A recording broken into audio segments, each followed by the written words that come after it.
Across the UK, online and on DAB. A new kind of talk radio. We'll get you talking. Talk radio. Evening, thank you, Baldy. Thank you, The Tramp. Where to begin? What a busy day it's been for me. Full of horrors and joys and wonderful things and weird things. I'll tell you what's happened in a bit. 0344 499 1000 is the phone number. Late Nights with Iain Lee on Talk Radio. Late Night, Iain Lee on Talk Radio. We have ways of making you talk.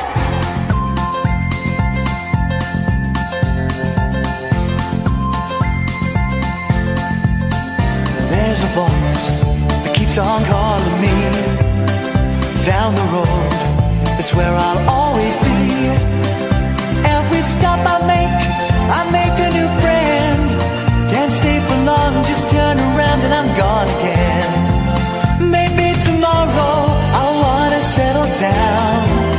Until tomorrow I'll just keep moving on down this road that never seems to end. When new adventure lies just around the bend. So if you wanna join me for a while, just grab your hat, come travel light, that's hobo style. Maybe tomorrow I'll wanna settle down. Until tomorrow, the whole world is my home. So if you wanna join me for a while, just grab your hat, come travel light, that's hobo style. Maybe tomorrow I'll wanna settle down. Until tomorrow, I'll just keep moving on.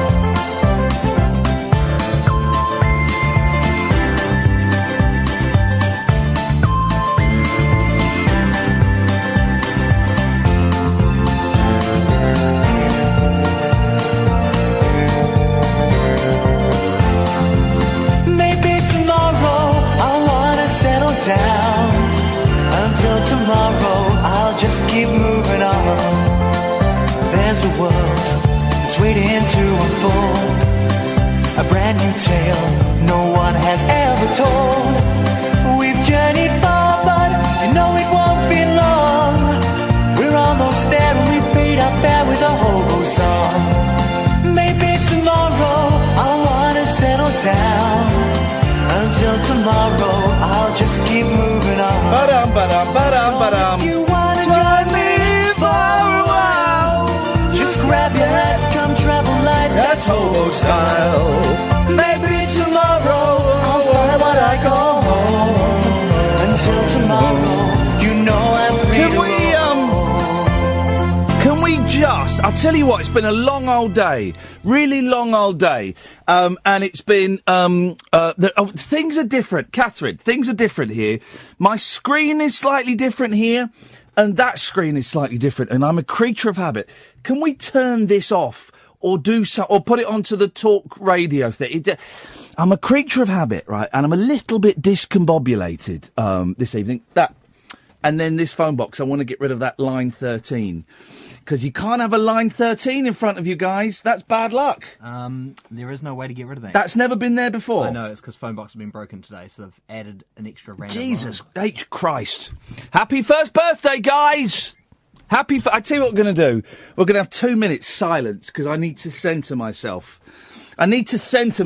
Guys. 2 minutes silence to do with whatever you want. I'm going to take my shoes off, and I'm going to centre myself. Because, honestly, it's been a long old day. It's been a weird day. Mostly a good day. But with some darkness in it. And, I'm coming in and the studio is hot. And I know that James is doing it for a joke. And I don't want to be like a miserable git. And I know he's doing it for a joke. And I'm all for radio banter. But, he puts it up to 32. And it takes an hour and a half for it to cool down in here. And this is my office.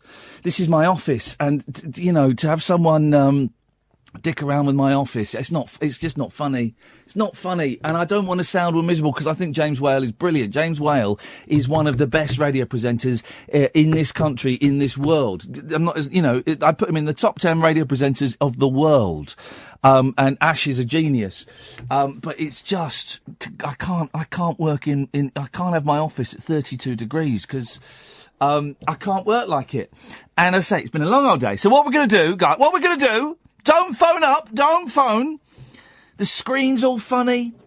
The screen looks all weird. I can't see the names and numbers properly when they come up. So, 2 minutes. Let me have a swig of water. 2 minutes, just to ground ourselves. You're welcome to join in. You're welcome to switch off. You're welcome to switch over. You're welcome to be silent. You're welcome to make some noise. You're welcome to do whatever you want. I'm not the boss of you. Not started it yet. My heart is going. My pulse is going. My breath is going. I'm breathing heavily. I'm feeling overweight. I'm feeling so we're going to have 2 minutes. And if Ed comes back with the coffee one that before the 2 minutes is up, don't let him in. Don't let him in. We're going to have 2 minutes. See, I can't see who's phoning now on this screen. Isn't that... Happy first birthday, guys. I've got a cob on, I'll be honest. I'm developing a cob. And I don't want to do a cobby show. We kind of did a cobby show yesterday because I was talking to idiots. And I don't want tonight's show to be tainted by my cob. I don't want my mardiness to come through the airwaves and infect you. So I really want to try my best, and people are watching on Periscope, I really want to try my best to ditch the mardiness. So the things that annoy me, the temperature, this screen is different, I'm tired, that's pretty much it for the moment. So, we're going to have 2 minutes. Silence. Starting from now.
There we go.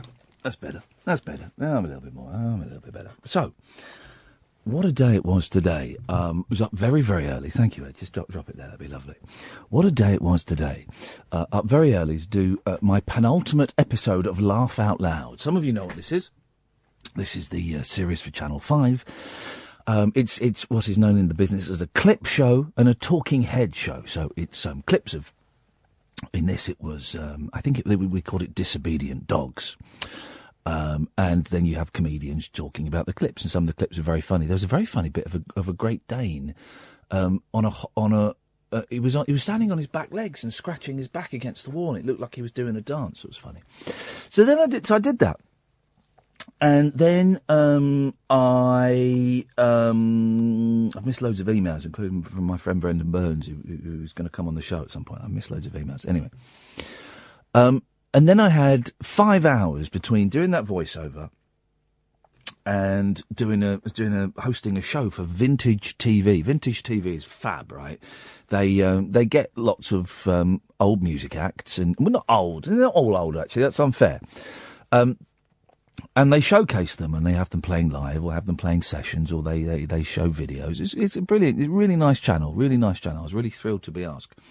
But I had 5 hours to kill. Now, 5 hours is a long time. Wasn't long enough for me to drive home. Because I could have driven home, I could have had an hour there and then had to drive back. Well, that seemed pointless. So I went and dozed in my car for 40 minutes. Got 40 minutes doze. And I woke up about 20 past 1. I thought, ooh, well, now what do I do? I'm not needed until 5 o'clock. What do? I don't want to go and eat because I'm trying to lose a bit of weight. So I was in Camden, which is in North London.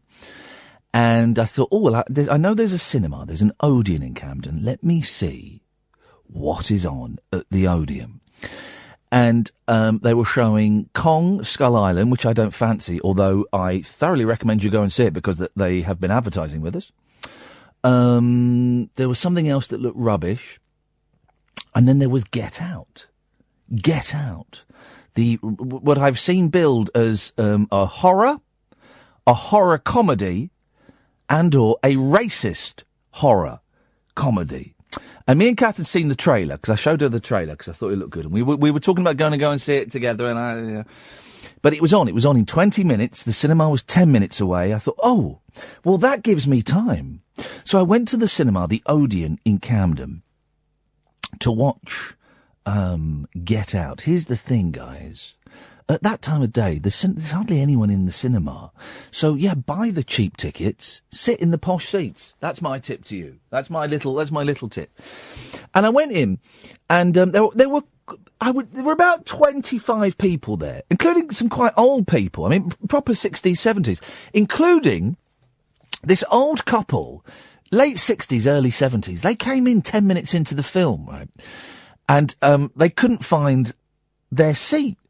So it was weird. This woman stood on the stairs 10 minutes into the film. She stood in front of someone, flicking through her phone, trying to activate the torch on the phone. And it took her 2 minutes to find it. And then she's shining the torch, and someone went, "Can you turn that torch? I can't find my seat." It's an old woman. And they sat down. The audience makeup was about 16 old people, late 60s, early 70s. Me, a couple of men, sort of mid-30s to mid-40s. About 4 of us, all separate. A couple of black girls. And I think there was a young couple in their 20s. And I'm not going to give away anything about Get Out. I'm not. Trust me, I'm not, right? What I will tell you is, it's one of the best films I've seen in years. It's an absolute masterpiece. And the older I get, the less horror films there are that truly scare me. The Babadook didn't scare me. The Babadook was stupid.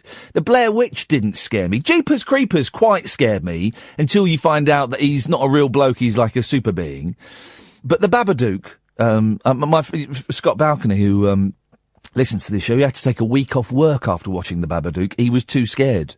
Too scared to go into work. True story. And Blair Witch was rubbish. But this film, honestly, I was in pieces. And there was lots of silent bits, then something shocking would happen, and I would go, "Oh my God!" And the 2 black girls that I think were sat on my row, they would, every time I did it, they just burst into laughter. They thought it was hilarious. And here's the thing, I have seen it billed as a racist horror comedy. And it is all 3 of those things. It is. There are, I mean, it's not like full on laughs, right? No. It's not packed full of gags. But there are 4 hilarious scenes in it. And I have never seen comedy used so well to break, because we laugh. One of the reasons we laugh is because we're afraid, because we're nervous, we're anxious, or we're afraid, right? That's why people often giggle when they're watching a scary film, or giggle when someone bursts out and scares them, or sometimes people giggle at funerals, because they're anxious and they're afraid, and the laughter is a response. We think it's just because someone's told a gag. Not at all. The brain is way more complex than that. So to see actual laugh out loud, funny scenes interspersed amongst the most tense psychological and physical horror I've seen in ages. It was genius. And I don't think I've ever seen it done before. I don't think I've ever seen it employed like that before. I'm not going to give away any of. I'm not going to give away any of the plot. All I will say is, honestly, I urge you to go and see this film. It was made for like tuppence halfpenny. It's one of those low budget things that's taken the world by storm, and rightfully so. It is utter genius. And just when you think you've got it, it goes another way. It's one of those. I've got it now. Oh, hang on. Oh, I've got it now. Oh, all over the place. I'm getting goosebumps just thinking about it. Such a joy. I'm going to stop talking about it in case I let something slip. So I saw that. I'll tell you what. We've got a call. We'll take a break, and then I'll tell you the rest of my day. You can tell me yours if you want. 0344 499 1000. Don't forget to tick your radar diaries. Late Nights with Iain Lee on Talk Radio. Late Night Iain Lee. On air and off the leash. On Talk Radio. We have ways of making you talk. 344 499 1000. This was all compounded, by the way. I forgot to tell you, the zip on my jeans broke today. And I didn't realise this until I went for a wee-wee. And I realised everything was hanging out. Luckily, it was one of the rarer days these days where I chose to wear pants. But the zips, I've only had these about 3 months, and everyone's going to take them back. Well, no, I'm not going to do that, because I've not got the receipt or the balls to do that. So I bought some safety pins to hold it together, but you can take, hang on a minute, Steve Ward?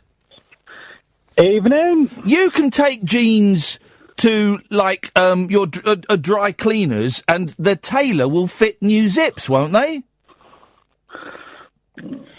I've never had that problem. I seem to... I'm sure I've heard somewhere, though. I'm sure I've heard a tailor tell a tale to me that they couldn't do zips on jeans because the denim was too thick.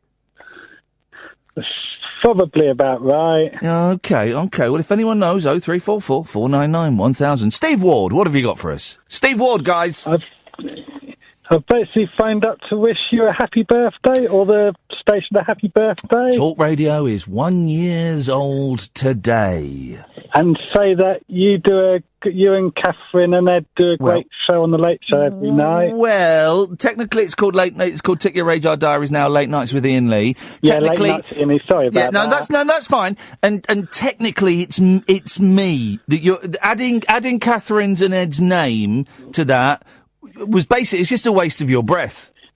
Oh, sorry, yeah. So Late Nights with Iain Lee, with Catherine and Ed in a bit of it. Again, just, I'm gonna make it so easy for you, Steve Ward, because I like you. Just save your breath. Just forget those two names, the lady and the foreign fan. Forget them. Do it again, but without their names. Late Nights with Iain Lee. Is? On Talk Radio. Happy birthday. And it is? Iain Lee. And it is? Iain Lee. And it is? Iain Lee. And it is the? Late Night. And it is the best show on the radio. We got there. Well done. Thank you, Mr. Steve Ward. I appreciate your support, and long may it continue throughout the next 12 months, as that's all I've got left on my contract. It was a 2-year gig. It'll be longer. Well, we'll see about that. I'm sure I can bugger it up somehow, Steve Ward. I normally always do. Everyone in the group appreciates you as well. I think they know they've got a real keeper here with this guy. Thank you, Steve Ward. Thank you. Have a good evening. I'm having the best evening of my life so far. 0344 499 1000. Good evening, Nikki. Hello. Hello, Nikki. Hello, how are you? Hot. Oh, good. Well, not good. Thank you.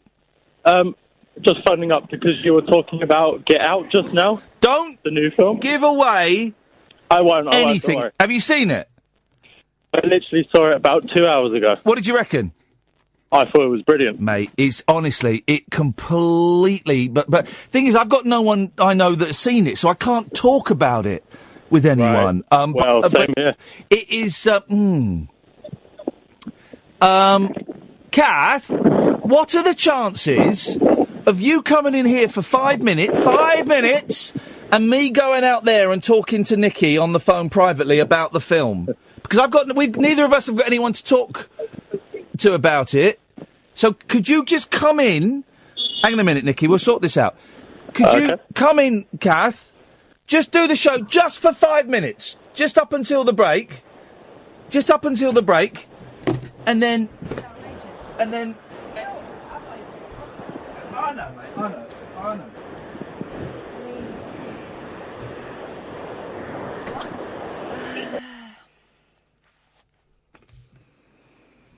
So, actually, it's quite nice and toasty in here. I don't know what he's moaning about.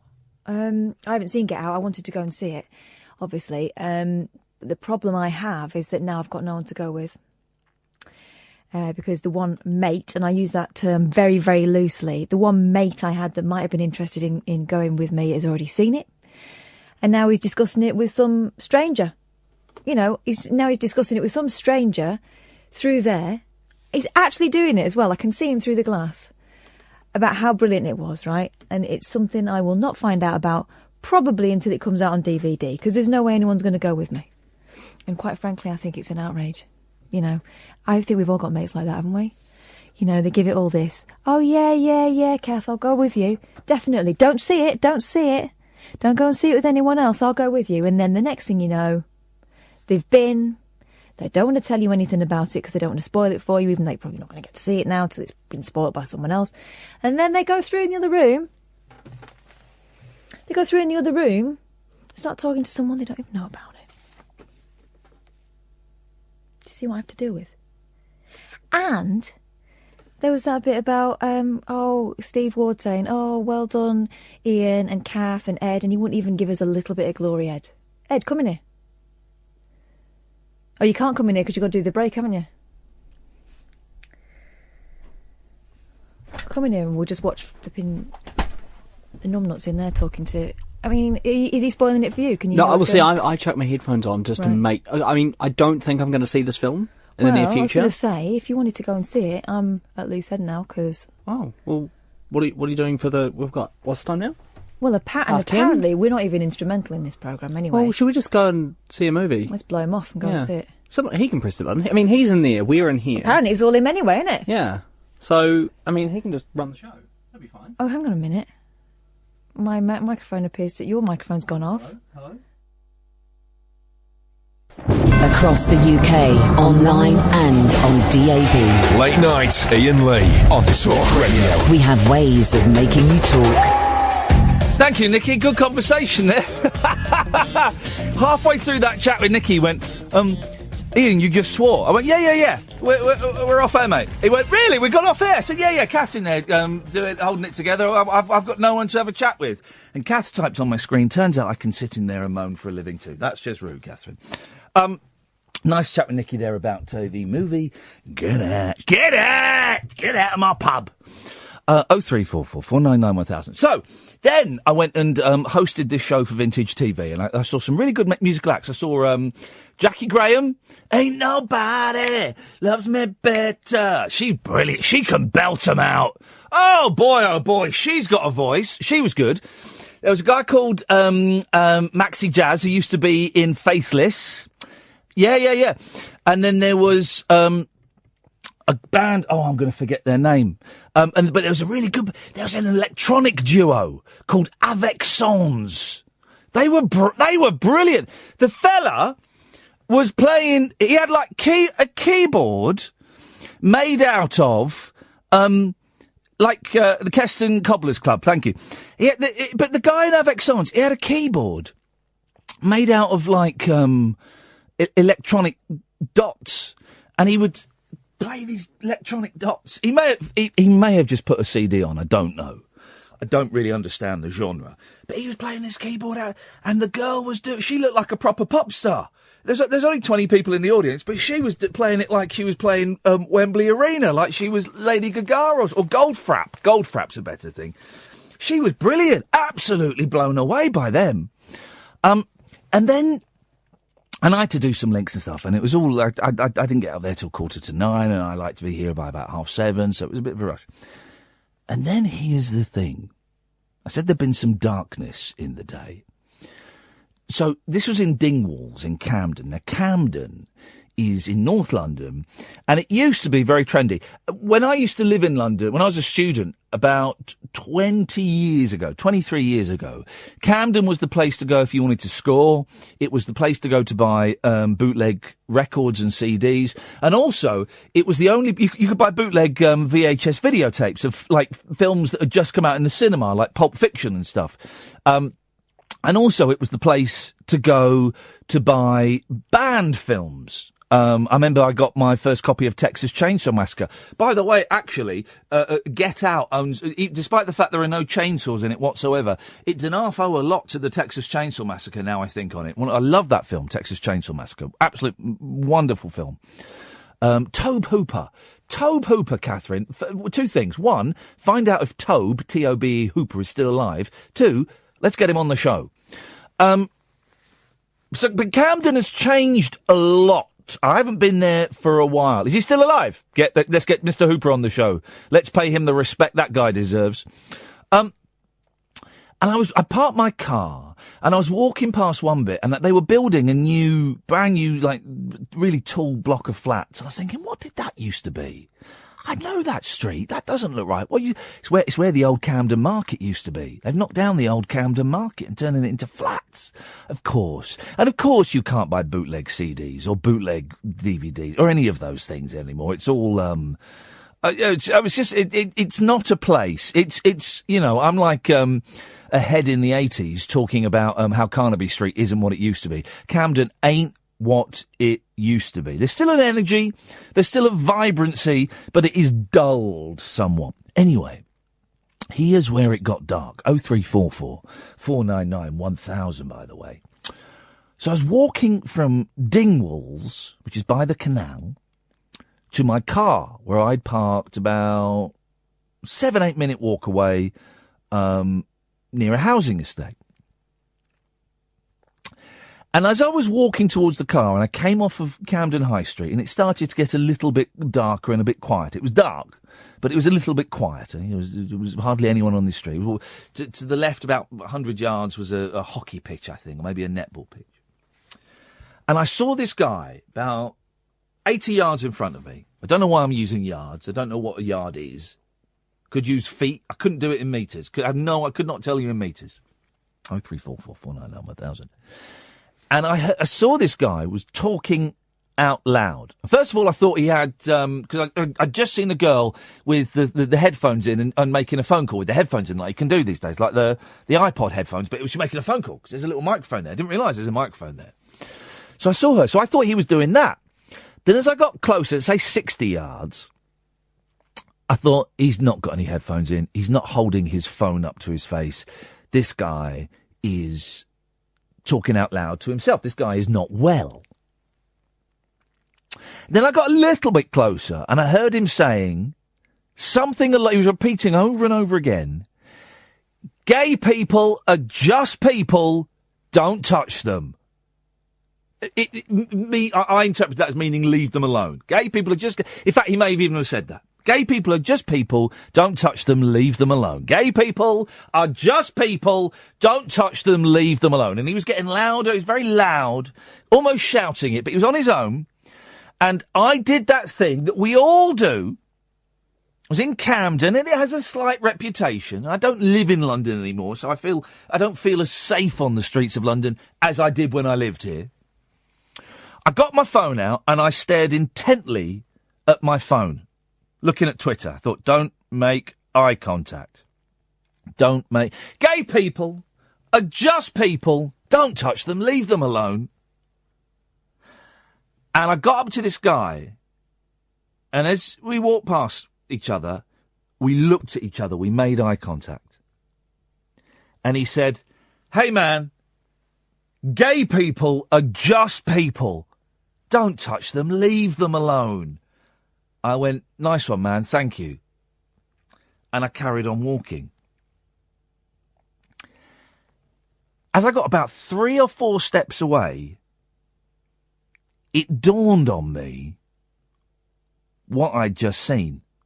Right? Let me describe the fella. I would say early 30s, 32, about 5'9", 5'10", clean-shaven, short dark hair. I think it was an English accent. I didn't detect an Irish... Was there an Irish? I don't think so. I think it was an English accent. Gay people are just people. Don't touch them. Leave them alone. He had on a sort of white top with stripes on maybe and jeans and white trainers. Gay people are just people. Don't touch them. Leave them alone. And as I got about 6 or 7 steps away, it dawned on me what was going on with his arms. It was a short sleeve top, sort of white with blue stripes. The sleeve stopped just above the elbow, right? And from the elbow on both arms down to the forearm, the flesh had been cut away. About, what's that? 2-inch strip of flesh had been cut all the way from the elbow down to his wrist on both arms. Don't touch gay people. They're just people. Leave them alone. And there were cuts all around his arm. And it was thick black blood. And he had blood all down his top. Gay people are just people. Don't touch them. Leave them alone. And this was, the skin had been peeled off of his arm. You could see bits of flesh at the edge of the wound hanging off. It was a deep cut, man. It was deep. In my head, I imagined I could see bone. I probably couldn't. There was white stuff in there. Probably wasn't bone, maybe a bit of fat. I don't know what it was. Gay people are just people. Don't touch them. Leave them alone. So I did what all of us would do. Once I'd made this connection in my brain, about 6 or 7 steps after I got past him, I carried on looking at my phone and I walked away quicker, thinking, dodged a bullet there, boy. You dodged a bullet there, boy. That could have been messy. And then I got about 15 steps away and I thought, what the hell are you doing? That guy looked to me to be off his face on drugs, right? I don't know, but he kind of looked to me. He wasn't in pain, wasn't in any pain at all. And these were fresh wounds, because there was blood pouring out of it. These were fresh wounds, right? 15, 16 steps away. I thought that is a soul that's in trouble. That is a soul that's in trouble. So I did something that I wouldn't normally do. I turned around and I took a couple of steps towards him and I called out, hey dude, are you all right, man? He stopped and he turned and looked at me and he went, gay people are just people. Don't touch them. Leave them alone. And I went, yeah, that's fine. Are you all right, man? He went, I'm fine. I said, why don't you let me call you an ambulance? He said, no, I don't want any ambulance. I said, dude, this is all, we're about 15 paces away from each other, okay? I didn't want to get too close. I went, dude, your arms don't look good. Please let me call you an ambulance. He went, I don't want you to call me an ambulance. There's a phone box down there. And then he turned and he walked away. And I turned and I walked away. And I thought, you dodged a bullet there, boy. You did your bit. You can go home and sleep easy. You dodged a bullet there, boy. Because imagine if he'd wanted you to call him an ambulance, you'd have had to sit with him. You'd have been late for work. You'd have been sat with a nutter. He might have, who knows if he did that to his arms, if he did it to someone else. Maybe he's talking about gay people because he's just attacked a gay person. You're going to get blood all over you. And I walked away and I texted Kath, I've just seen the most horrendous thing. And I got to my car, which was about 20 seconds away from there.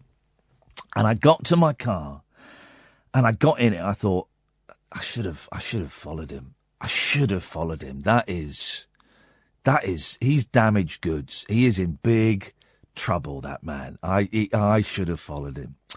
So I got in my car and I put my sat-nav on. I used my phone as the sat-nav.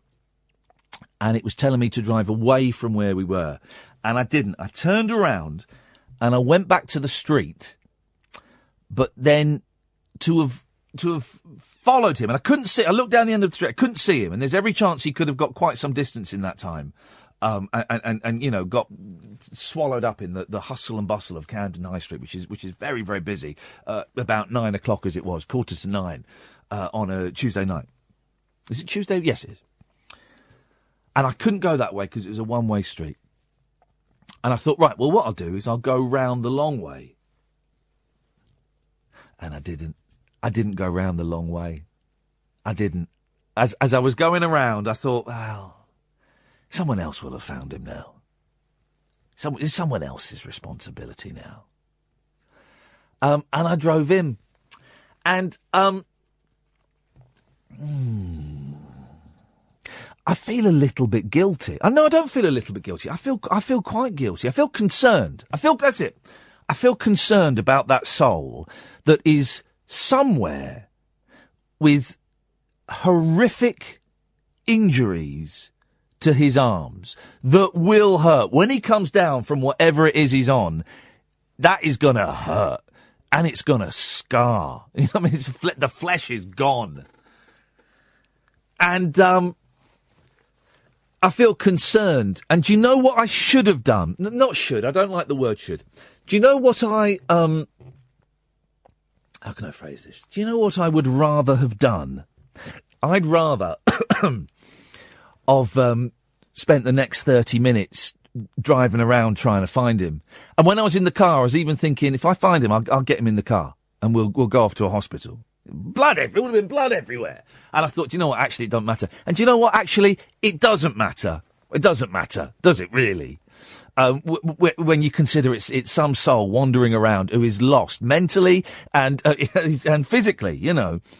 And I really wish I had not prioritised the show. And I prioritised the show. And I should have prioritised a human being. And I should have prioritised a brother. And I mean that in the sense of, you know, a young man. He's younger than me.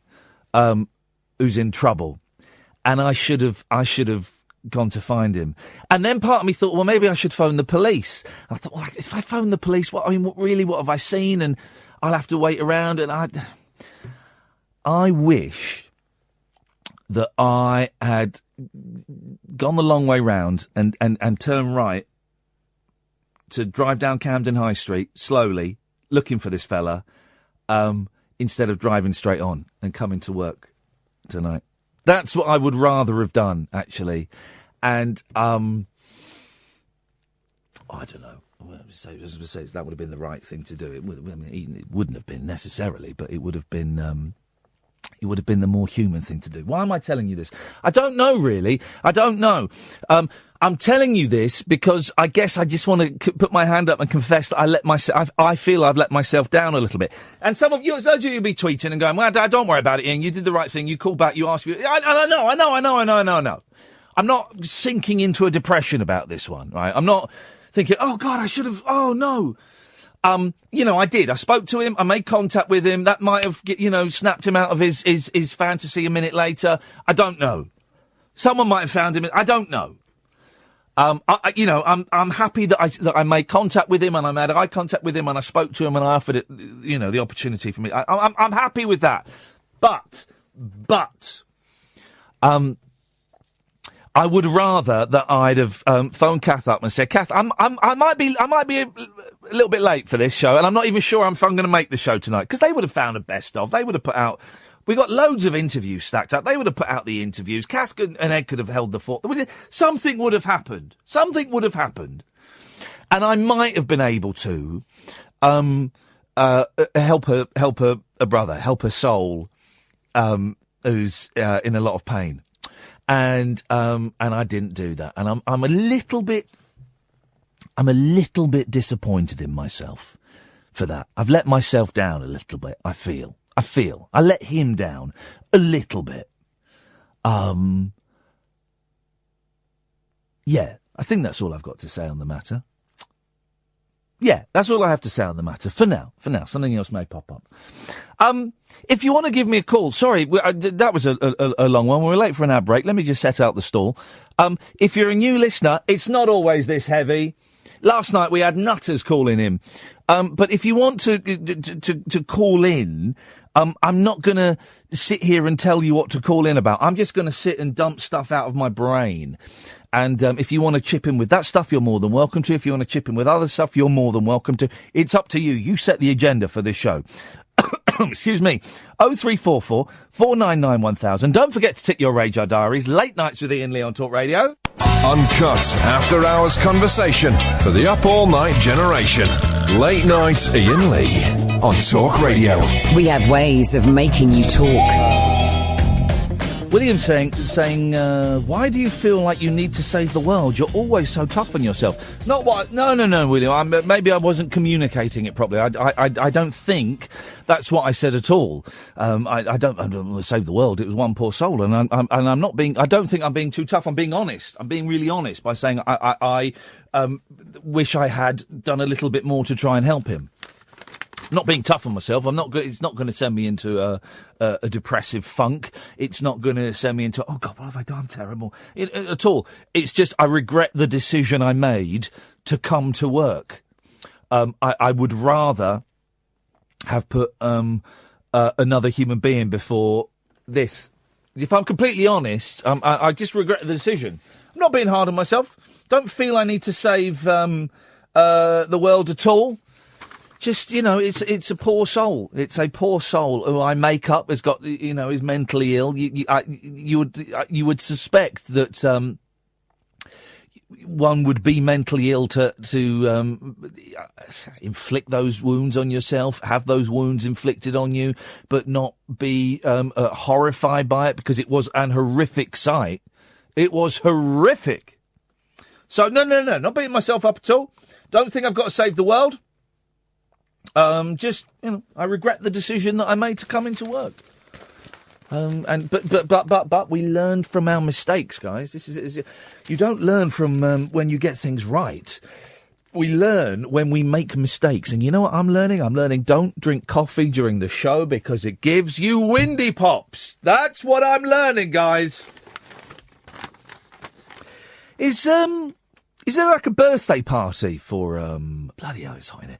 Is there like a birthday party for Talk Radio? Is that and all the callers are invited tonight? Because is that why no one's calling in?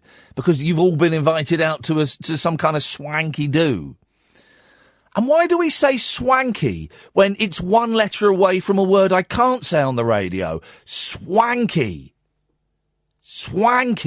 Why is that? How is that a word? How is that a word that we're allowed to say, oh, that's swanky? What did you say? I said swanky. Oh, I'm sorry, I didn't hear the S. Thought you said, how is that? How are we allowed to get away with that word?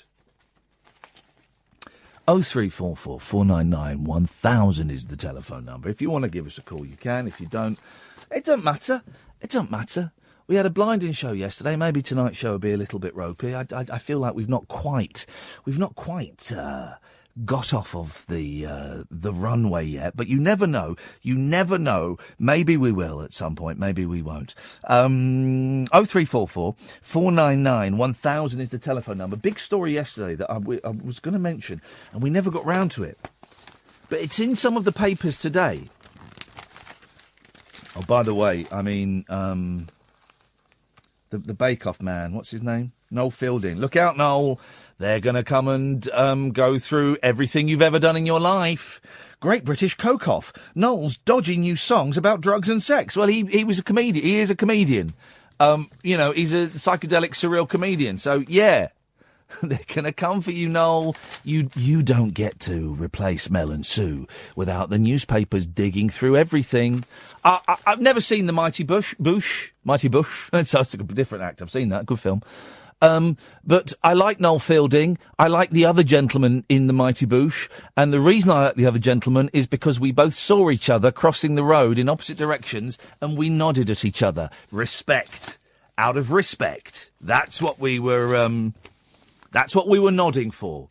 People who have nodded at me out of respect. The other one from The Mighty Bush, David Walliams, Tucker Jenkins, Stanley Baxter. I think that's it. I think those are the only people that have nodded at me out of respect. Anyway.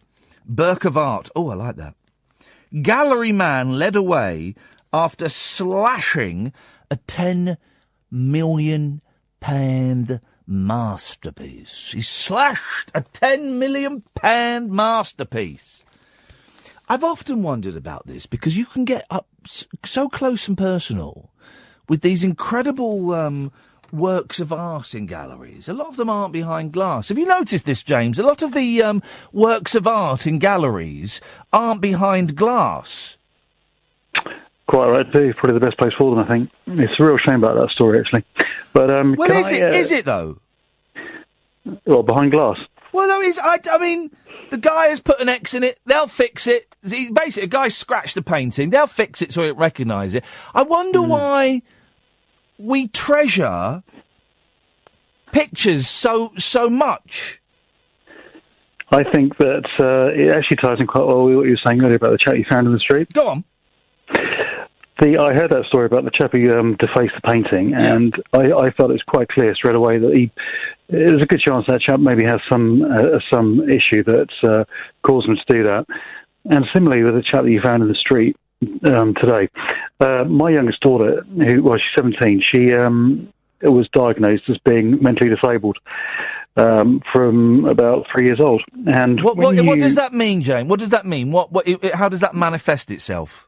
She has, she's 17, she can't read and write. Right. She has the learning age of about a 5 to 6 year old. Okay. And she's in a very, very good school, for developing adults, which is great.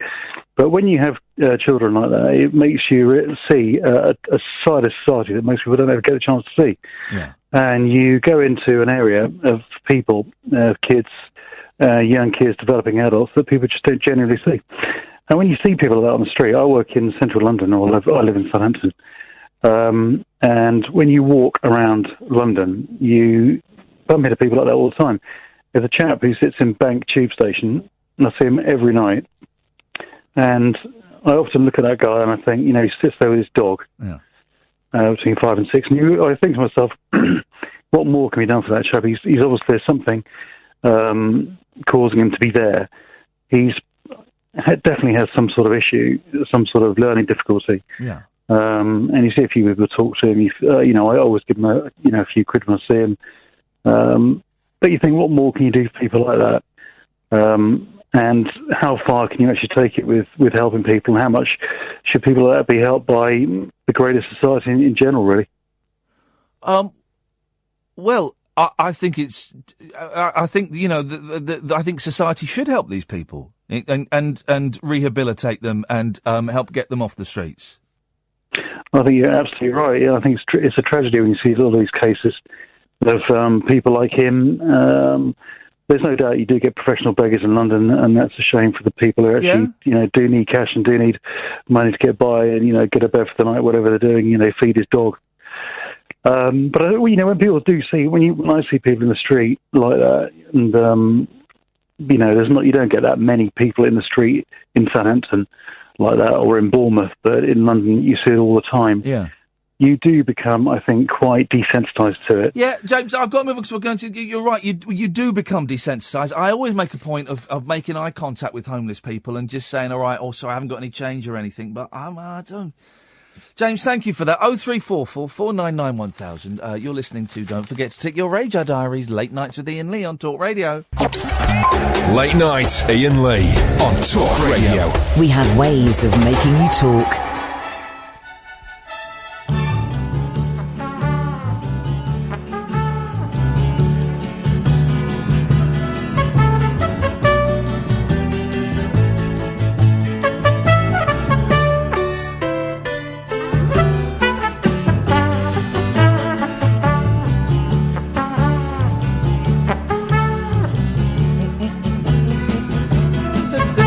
We've got one tomorrow evening. We've got one of the 5 directors that worked on this movie, Casino Royale.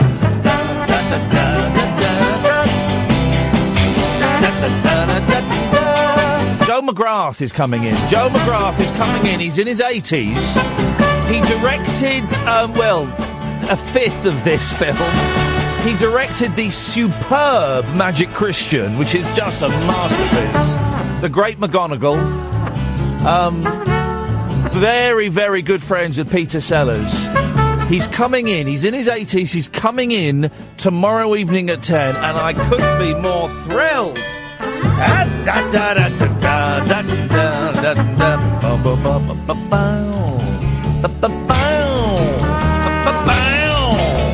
I'm very, very excited about that. Late Nights with Iain Lee. It's a phone-in show unlike any other in that I ain't gonna tell you what to talk about, dear listeners. You call in about anything you want. 0344 499 1000 is the telephone number. Briggsy coming to you in a minute, sir.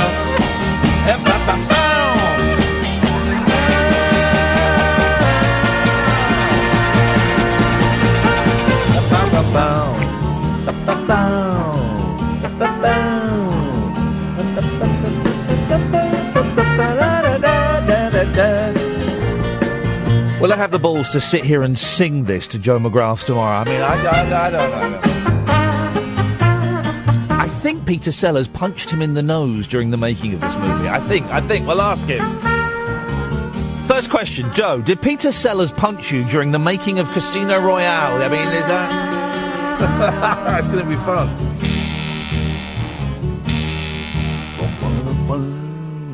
And tomorrow night as well, we're going to play out the Nicholas Parsons interview. 0344 499 1000 is the telephone number. There's an email here. And I know Frank. You're trying to wind me up here, and I'm not buying it. I don't think you really mean this. Because it's, I'm not buying it. You're doing this to try and get me riled. But it don't work. Frank Kelly says, would you have left the individual had it been a woman? If it had been you in a state through assault, drink or drugs, you would have welcomed someone to come to your aid, to maybe save your life. You are the product of the self-centred society we now live in. Shame, very unchristian. Well, I'm not a Christian. You can do good and moral things without having to be told to do it by a fairy story. But would I have left... Did you know, the first question is a good question. Would you have left the individual had it been a woman? Women, he says there. I don't know. If they refused help, yeah, I probably would have actually. I probably would have done exactly the same as I did if it had been a woman. Yeah. And you're obviously not listening. Frank, I know you're trying to get me wound up. But you're not getting me wound up. We had 2 minutes silence at the start of the show for us all to meditate. Did you not meditate, Frank? I've said that, I would rather have done something else. I am very confident, though, that the young man in question was, he was literally about a 90-second walk away and heading directly towards Camden High Street, where there were hundreds of people. So that partly eased my conscience when I offered to call an ambulance and he said no, and I offered again and he said no, and I walked away. I thought, well, at least he's walking towards a very busy area.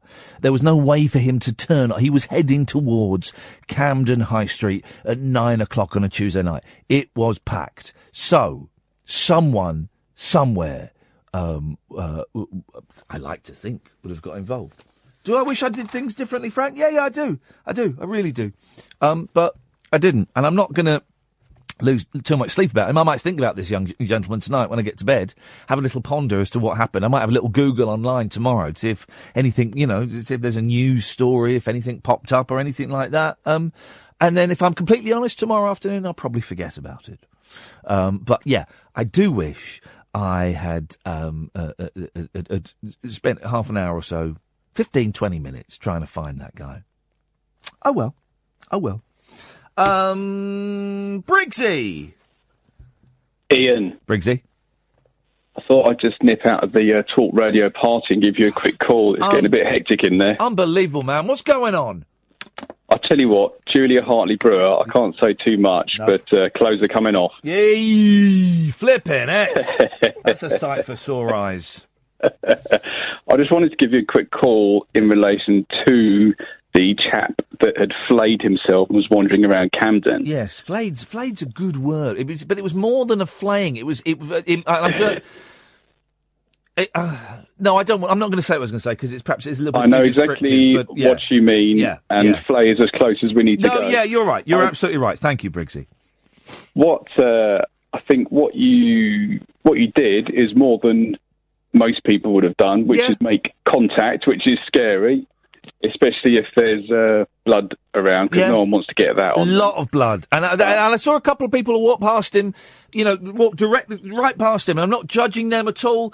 That's what I did. But there was just a little ding, ding, ding that went off that meant, just turn around and say something to the fella, It is the London default setting to look at the floor and keep walking. What you can do is, if you come across that again, is if you know where you are, get your Google Maps out. You can quite happily call the ambulance or the police and just give its location. You've done your thing, and you can carry on going to work. So I'm sure they'll turn up and say, "Has anyone else seen this geezer wandering around?" Yeah, I think when you call the police, though, you have to stay there, don't you? You have to stay there so they can come out. No, you can just call them, wander off, and they'll automatically call the ambulance for you, or vice versa. Well, but you can do the old hang up and keep walking. Well, you can't hang on a minute. You can't hang up. I don't think you're allowed to hang up when you call the police, are you? No, you're allowed. Give the details. Say, "Good day, sir. I bid you farewell," and go on your way. If they call you back, you can say, "I've moved on now." That's fine. I've moved on. I like the way you said, if you see that again. I pray I don't see it again, because it was horrific. Well, Camden. That's probably. Could you see anything in Camden? Yeah, that's only a Tuesday night in Camden. Imagine what it's like on a Friday or Saturday. It's not like that at all. Most of the pubs are closed down, and they've knocked down Camden Market. Any punks with massive Mohicans? Professional punks? No, there were not. No, there was none of that. I was walking around. I got there early, and they knocked down the market on the same side as the train station. But there's the market's on the other side, underneath the arches and all that. For those, and I'm sorry we're being a bit London centric. And I walked through there, and it's all just food stalls now. There's no head shop selling, bongs. There was one shop selling bootleg CDs, but it just felt that, it just felt horrible in there. It's not what it used to be. You can get a real dirty piercing if you're lucky. That's about it, really. Yeah, I think even all the piercing stalls are legit now. I think they do. I think they're all. I think they sterilise everything and they do it properly. It's outrageous. Briggsy, thank you very much indeed. I just realised, London-centric, but, what can I tell you? I was in London today, for crying out loud. I'll be in Manchester in a few weeks, and we'll talk about Manchester. Did you hear what I just said to Briggsy? Did you hear it? Camden Market. It's not what it used to be. I said it and I meant it. I said it and I meant it. Camden Market. It's not what it used to be. That is proper. I've crossed the Rubicon, guys. And on the other side of that river is old age, and I'm there. It's not what it used to be. Nostalgia's not what it used to be. Listen to me, what an old fart. Why are you listening to an old fart sitting in a studio telling you about out the good old days of the late 80s, early 90s? Jeez! You must have better things to do than this. You must do. It's just some old boy. We're going to start calling this show The Good Old Days, where you phone up and say something, and I go, yeah, well, not as good as it used to be. That's what we're going to do. 0344 499 1000. Alex, stay there. You're listening to The Good Old Days with me, Iain Lee, on Talk Radio. Late night Iain Lee. On air and off the leash. On Talk Radio. We have ways of making you talk. 0344 499 1000 is the telephone number. Good evening, Alex. Hello there, Ian. Hello there, Welcome Alex. Back. Thank you. Sorry? Welcome back after your hiatus. The strike, yes, the strike last week was a great success. Since the strike has finished, James O'Brien has won an award for excellent broadcasting. I don't want to say too much, but I certainly helped that happen. And I think that everybody has certainly upped their game a lot. Well, that was the intention, wasn't it? It was. And it's paid off, guys. It's paid off. I just wanted to say, I mean, as you know, I'm a big fan of yourself, but I'm also a big fan of Howard Hughes. I'm Howard Hughes. Yeah, and I think he's very entertaining, if nothing else. And he's, Sunday nights, and I keep saying this, but you give me an excellent opportunity to say it again. Sunday nights from 7 at night until 1 o'clock in the morning. They are two gold nuggets that slip under the radar. 7 till 10, it's Bob Mills, and 10 till 1, it's Howard Hughes talking to crazy people about time travel. Basically, that's what it is, and it's great listening. I love it. I love Howard. It is, and I've listened to him for a while now, and he does his own podcast as well, and he puts out one a week. And I'll be honest, I've listened to him that much that one a week isn't enough for me now. Wow. So I've started to listen to things that he mentions, like he mentions a radio program called Coast to Coast in America. Yeah, I don't know if you've heard of that, and that's very similar to his output. But apparently they have like a 5-hour show where they discuss all sorts. Flipping it. Well, the joy of doing a show in America, particularly if it's a national show, but even if it's not national, right? The people in America are so much more used to picking up the phone and phoning into a radio station to give their opinion, whether it's, it's a city or it's a state, or if it's the whole country, then you've got, 350 million people that could potentially phone in. And in America, they will quite happily phone up and be destroyed by the host. The host will call them an idiot and they're talking rubbish, they're talking out of their backside and they hope they die. They'll phone up the next night and do it again. It's really funny you should mention that because, and this is the reason I rang you today, I was listening to a guy who presents that Coast to Coast, and he mentioned how he'd written a book, and it was along the lines of an Oliver Stone film that I'd never heard of before, and I was going to ask you, had you seen it? Oh. From 1988, funnily enough, called Talk Radio. Yeah, I have. Is that the one where the guy gets shot at the end? Yes. I thought it was. I thought it was terrible. Yeah, it was. It was sort of brash. I'll tell you why I thought it was terrible, because I heard about this for years, and everyone said, "Oh, it's a classic. It's a classic." And for those who don't know, it's about a talk radio host who's obnoxious and loud, and that's his act as being obnoxious and loud, and he winds up someone and he gets murdered at the end. I'll tell you why I didn't like it. I liked the premise and I liked all the stuff. Yeah. All of the radio, all of the scenes where he's on the radio and he's taking callers, it was all scripted. And you have to be such a good actor to make it look like it's not scripted. And I was watching it thinking, well, why didn't they just shoot 5 hours of him doing a radio show and then take out the best bits, just film him, like they do with Down the Line, the Radio 4 comedy. Just film him for 5 hours doing a phone-in show, and Oliver Stone gets loads of different actors and friends and stuff to phone in and put forward obnoxious views, and he destroys them. And then you take out the best hour that you need for the movie, and they didn't. It was all scripted, and you could see it. You could see him acting.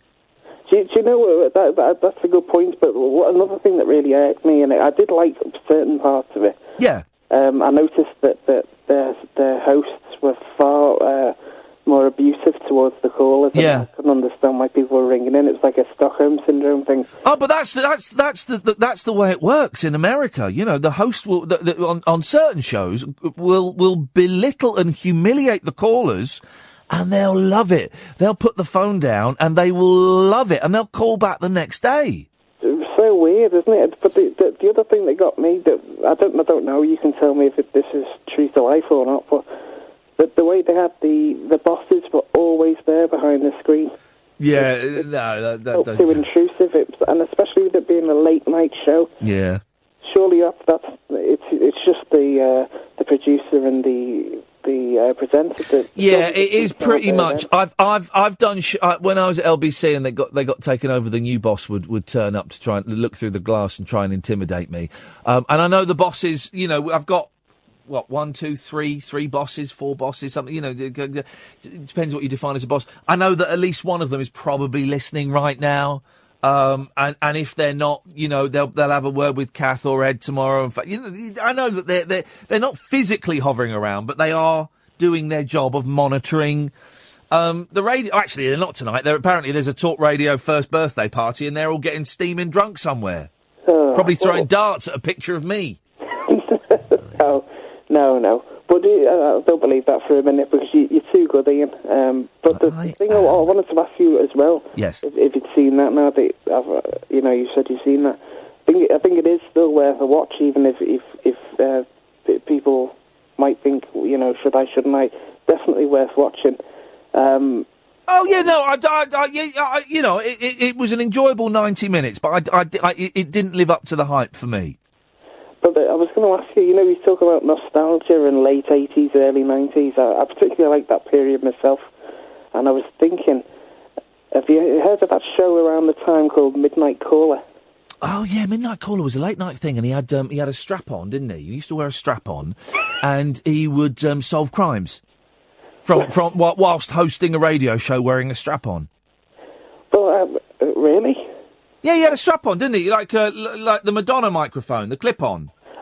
Clip-on, that's it. Sorry, no. He may have had the other, I don't know. You couldn't see it. He had a the headset microphone. Yes, that was it. Yes. Yeah, it was good. I mean, the other one would probably be more... yeah, I do vaguely remember it. Yeah, and I think that was a long-running series, and from what people have told me who watched it then, they said it was really good, and like...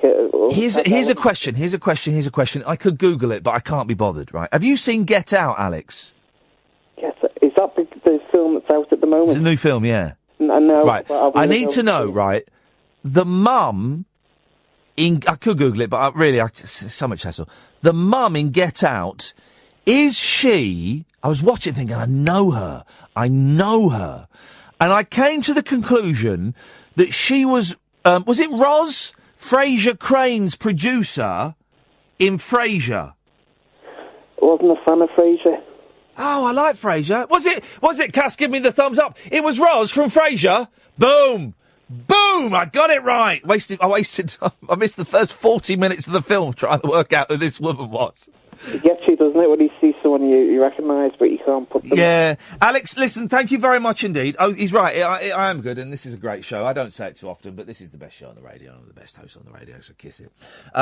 Jerry! Nanu. Shazbot! Nanu. I'm on the phone. Naff off! He's on the phone! Get out of here! He's on the phone! She's on the radio! Freedom for the Parkinson's one! Yes, take and bake. There we go. How you doing, Jer? I'm doing all right. Not heard from you for a while? No, I've been on a new drug regime. See when I come round. But I'm back now. You're on a new... Say that again. Did you say you're on a new drug regime? Yeah. How's it going? it's getting all right. It's not freezing in the day. It's brilliant. I go to bed earlier. Yeah. But it's not freezing in the day, which is good. Some days I was spending 5 hours just stuck there, couldn't move or anything. Your body freezes. You sound a little bit jittery tonight. I'm a bit off my face. Good lad. Good lad. It's good, though. It's good to be able to move. Yeah. It's good to be able to move. It doesn't understand how much it means to me, just being able to move. Yeah. Just like a statue, you can't move. Can't even move your foot. And what is it? Does your whole body lock? It just seizes up. Dead weight, just can't move. Can't even move your hands. It's really... Everything just seizes up. It's really unusual. But my reflexes still work. So it doesn't help me catch it. Really weird. So if you were frozen and then I crossed your legs and then hit you on the knee with one of those dinky little hammers, your leg would doing, you'd do that? Yeah. Wow. Reflexes work.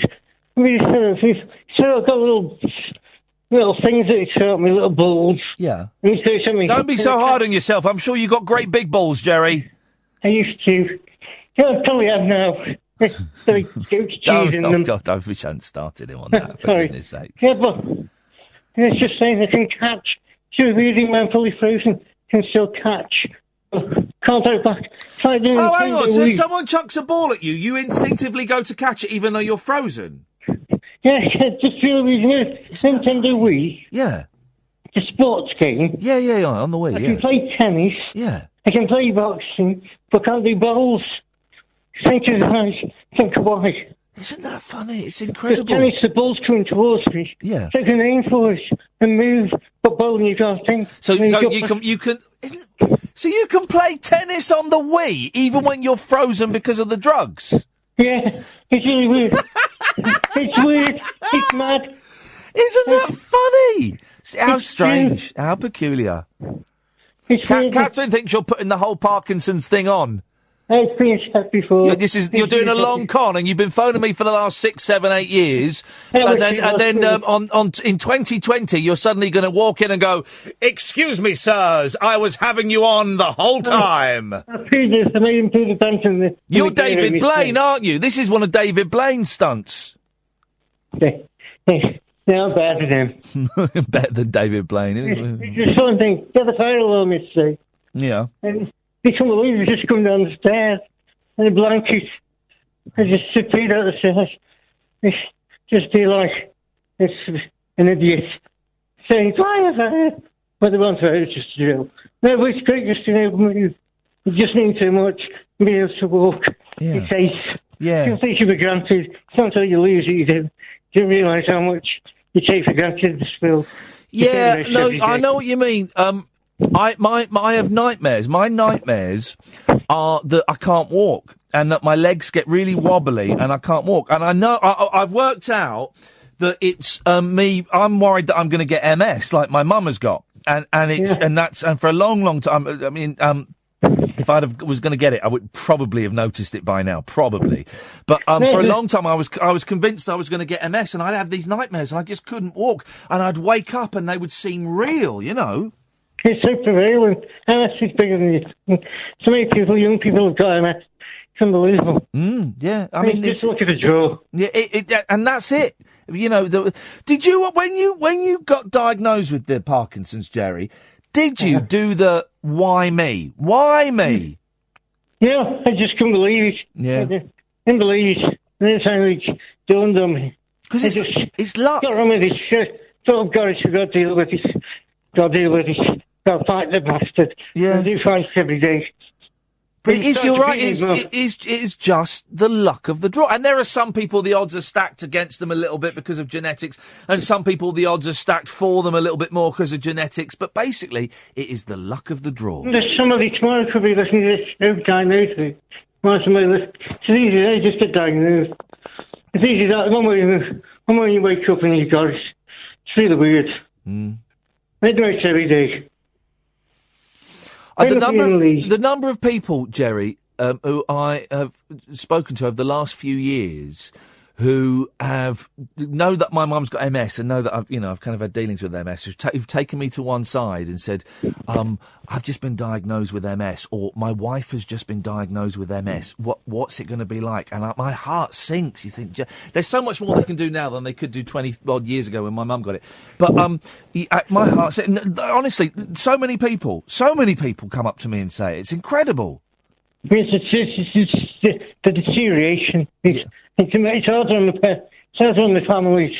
Yeah. Hard on the families as well. Yeah, and it is hard on the families, and it's important to remember that. As all illnesses are, it's hard on those people around as well. Yeah. Especially, just get out, pick them up off the floor, pick them up on the carpet. It's hard to just move them. And the cooking care is bad. Cooking care is crazy. Jerry, it's good to hear your voice again, man. Take care, brother. Care. See you later on. Ta-ta. 0344 499 1000. We've got no phone calls lined up. I'm always honest about that. I don't like those hosts. We got hundreds of calls lined up. But I'm going to talk for another 25 minutes. Occasionally I do that. Occasionally I have 2 or 3 or 4 calls racked up, but I'm on a bit of a roll. So I will keep on talking. But some people do whole radio shows. We've got hundreds of calls racked up. And they don't take a call throughout the whole 2 or 3 hours of their show. And I know this because sometimes I've phoned up. And you get put through immediately. And you're thinking, well, hang on a minute. If you've got hundreds, why have I just got through immediately? So I'm honest. I haven't got any calls lined up. So if you're thinking of calling him, 0344 499 1000 is the first birthday of Talk Radio today. How's about them apples? Across the UK, online and on DAB. Late night, Iain Lee on Talk Radio. We have ways of making you talk. 499 1000. Catherine owes you all a huge apology. Ros from Frasier isn't in Get Out. As many of you have just told on text and on the tweet. She is fake news. That's what she is. She is fake news, dear listener. She is spreading lies and untruths simply to make herself look better. 0344 499 1000 is the telephone number. Dennis!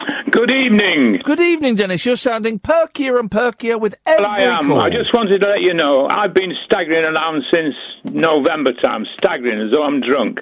It doesn't do any harm. Just stagger. I don't fall over as often as I used to do. Okay, and you're telling me this for what reason? Well, you were saying you're worried about your mum and you might get MS. Yeah. Well, I haven't got MS and I still stagger. But you're a perpetual drunk. I am. I know, but unfortunately I can't drink anymore. Well, because there's still there's a little bit of blood in your alcohol stream. Now, what's happened is, yes, I've had some medication. It's ruined my sense of taste. I can't taste wine or anything like that, and it makes me feel ill. I used to drink a lot of sherry. Oh. Can't stomach the damn stuff now. Drinks I've never had, and I've had a few. Never had sherry. I've had rum. I've had whiskey. So have I. Good old rum. Was it chartreuse? Chartreuse? Is that a drink? Green chartreuse? Green, yeah. Remember we set fire to it? No, I think the only drink I've never had is sherry. Well, there's all sorts, of course. There's very sweet sherry. Yep. There's very dry sherry, so please yourself. How can a drink be dry? This is the thing I've never understood. How can a drink be dry? Well, they say there's no sugar in it. What does that mean? There's no sugar in my tea, but it's still wet. Yeah, but it's been melted away, so it's now alcohol and no sweet. But what does it mean dry? It's dry in your mouth, like sawdust. Yeah. But how can sharp, very sharp. Right. So is it dry?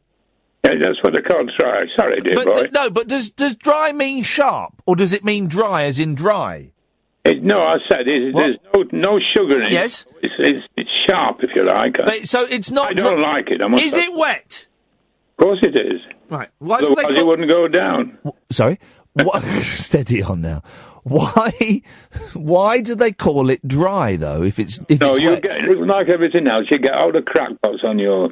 I know, Dennis. I'm speaking to one now. But listen, I'm waiting for that money when I get to my birthday, because you had a lot of people on the radio the other night, and they actually heard you say that you owed it to me. So what? Don't back out this time. Mate, I won't do. If you make it to your birthday... I will make it in my birthday, undoubtedly. And if you don't, then you owe me... I'm owed 30 quid at the funeral. My executors will pay that. Make sure they do, Dennis. Don't you go declaring bankruptcy or anything like that. You're a great guy. I am a great guy, Dennis. You're correct. Ah. Ta-ta. Bye-bye. Up your bum. 0344 499 1000 is the telephone number if you want to give us a call. So this guy... An hour ago we started this story. Come on, people. People, hold on. Hang on a minute.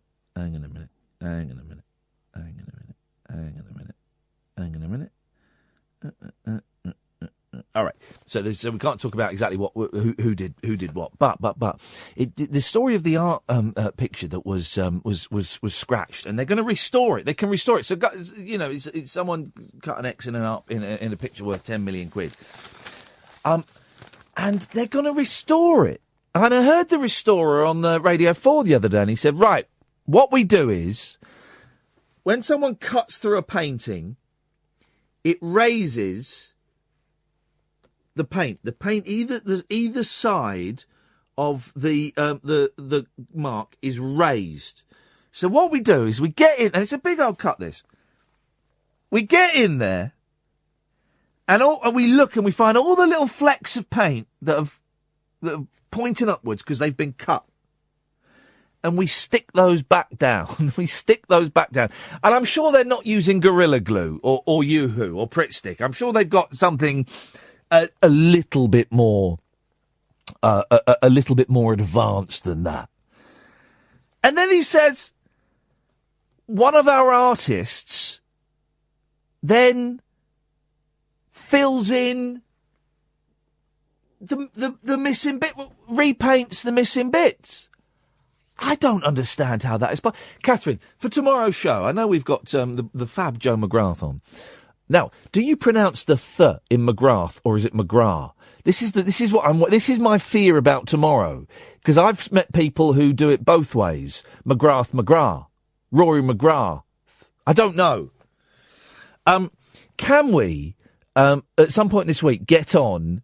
Maybe even the guy that's going to restore this picture. First question: how do you say your surname? Jeez. Maybe get in touch with the gallery and see if we can get on the restorer tomorrow or Thursday, Kath, to find out how they do it. Because this picture's 10 million quid, right? How old is it? I don't know. 232 years old, right? And part of what makes art so expressive, and talking about pictures, paintings, and so valuable, are the brush strokes. Well, are they going to have to fake some of the brush strokes then to repair it? When they do, and then pictures must get damaged quite often, I would have thought. Are they going to fake? Are they going to forge it? Are they, on that X, in that picture, are they going to forge it? Does it lose some of its value then? So it was a £10 million picture. What? Do you knock off 50%? Does it become, Oh, Brendan, if it works, get him on. Does it, do you save, is it then worth 5 million quid? Is that how it works? I just don't know. Guys, 0344 499 1000. Late Nights with Iain Lee on Talk Radio. Late Night Iain Lee. On air and off the leash. On Talk Radio. We have ways of making you talk. One of the joys of wandering around today and doing this voiceover and then watching this film and then doing some filming is I've stayed off the internet for most of the day. Did a couple of tweets this evening at the thing I was recording and didn't check my emails. And then I got into work really late and then I checked my emails and I saw that Brendon Burns, who's a comedian, had been getting in touch because we kind of talked about him maybe coming on the show this week, and I realised he wanted to come on tonight, and I'd missed it. But Brendon, you're on the phone. I'm in my car because I live on a farm. I get like a terrible signal, so I'm out the front. I don't want to wake my wife up. I'm in my car with my Xbox headset plugged into my phone, angling it just to the left of the barn because it's the one place where I've got a good signal. I was literally 15 minutes away from you. I was doing new material at Angel Comedy. Oh, just down the road, yeah. I'm a fool to myself. Well, I should have checked my emails myself. I'm really trying to let go of the technology a bit, Brendan, and I've been a bit busy on Twitter today, actually, but I've deleted all of my tweets, and it is so, and at the end of every day or every other day, I delete all of my tweets, so there's nothing there, and it's really freeing. Oh, now hang on. Yeah, because you had like a bit of a scandal with Twitter, didn't you? Well, hang on a minute. Which scandal are you referring to? I might have done. I don't know. I worry about you. I worry like maybe late night talk radio is making you a bit codependent. Late night talk radio is saving my life, man. I tell you that. I get that, but you seem to be apologising every other day for something. Yeah, no, I did. I had a little. I sunk on Sunday. Sunday was a good day and a bad night, and I sunk on Sunday. And here's the thing. I thought, right, I'm feeling depressed, and I can feel myself sinking. I'm gonna fight it, so I'm gonna do something creative, and I'm gonna email people on a mailing list and just tell them about some shows I've got, right. And it took me 2 flipping hours to put these 240 names in the correct format in the blind CC on the email, and you had to put commas, but it took me 2 hours, and then as I sent it, I went, oh no, it's not blind CC, I've CC'd everybody so everyone can see everyone's emails. I do that all the time because I send out, I'm a DIY guy, and I have online content that people can purchase from my website, and way too often I forget to do the BCC. But I actually thought, hey, you know what? We're I'm a niche comic. You're a really small community. Yeah. You know, maybe you'll all get along. And well, they didn't want to hear that. No, Ian. I know, and I had some nice people saying, well, Ian, don't worry, maybe we'll make new friends. And then I had some really strong emails saying, why the hell have you done that? Don't ever contact me again. Which is understandable, because I don't like it when it happens to me. Are you a niche comedian, Brendan? Would you describe yourself as that? You have to have done a bit of homework. You have to have seen a couple of comics before I even make sense. Yeah. I think. And also because I'm ringing the plug because I'm actually doing a web series this Sunday just before you do yours at the Billy Murray pub. At the Bill Murray pub in Islington, which is the most delightful venue, and it's the people that work there are brilliant. They've done it up every time I go, they've added a new thing, and they've done it up themselves, and it's a really good place for kind of like small gigs and podcast recordings, and me and Kath are there on Sunday night. You're there before. What time are you on then? It's for a web series, so it's called Dumb White Guy. That's pretty much what I've been doing for a living for the past couple of years. Yeah. Is I travel around the world and I try and record sets where I'm the ethnic minority in the room. Wow, okay. And then I interview comedians of different sexuality, ethnicity and gender. Gosh. And ask them dumb white guy questions. Yeah. Because I think in the modern climate, I think like when it comes to issues of difference and cultures and subculture, I think we need a conversation more complex and nuanced than, racism doesn't exist. Yeah. Or everything's racist. Yeah, yeah. And interestingly, you'll like this. The inspiration for the show was I was traveling across the Baltic with a young Estonian comedian called Daniel Weinbergs, and I was with another comedian called Jamali Maddox, who's a British Jamaican dude. And Daniel... Jamali was the first black guy Daniel's ever met. Wow. And both Jamali and I were like going, I've never met anyone that's never met a black guy. Wow. And so he's flying out specifically to be on a panel of all black comedians. Yeah. And I'm just intrigued to see what will happen, because to be honest, from anyone else, the things he has to say and the questions he has to ask would be so offensive. Yeah. But because he has no field of reference and he's like a newborn baby, it's just hilarious. Yeah, yeah. and I've kind of immersed myself in that kind of world over the past couple of years. And this whole idea of the great British sense of humour is a myth, and actually a little bit pompous and covertly racist. Yeah. Because if you go to India, like, you know, people say, like, oh, the great British sense of humour, what's so great about it? Oh, it's our ability to laugh at ourselves.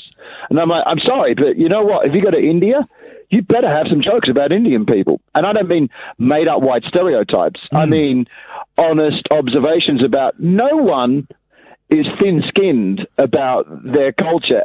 Indians like jokes about Indians. Yeah. Americans like jokes about Americans.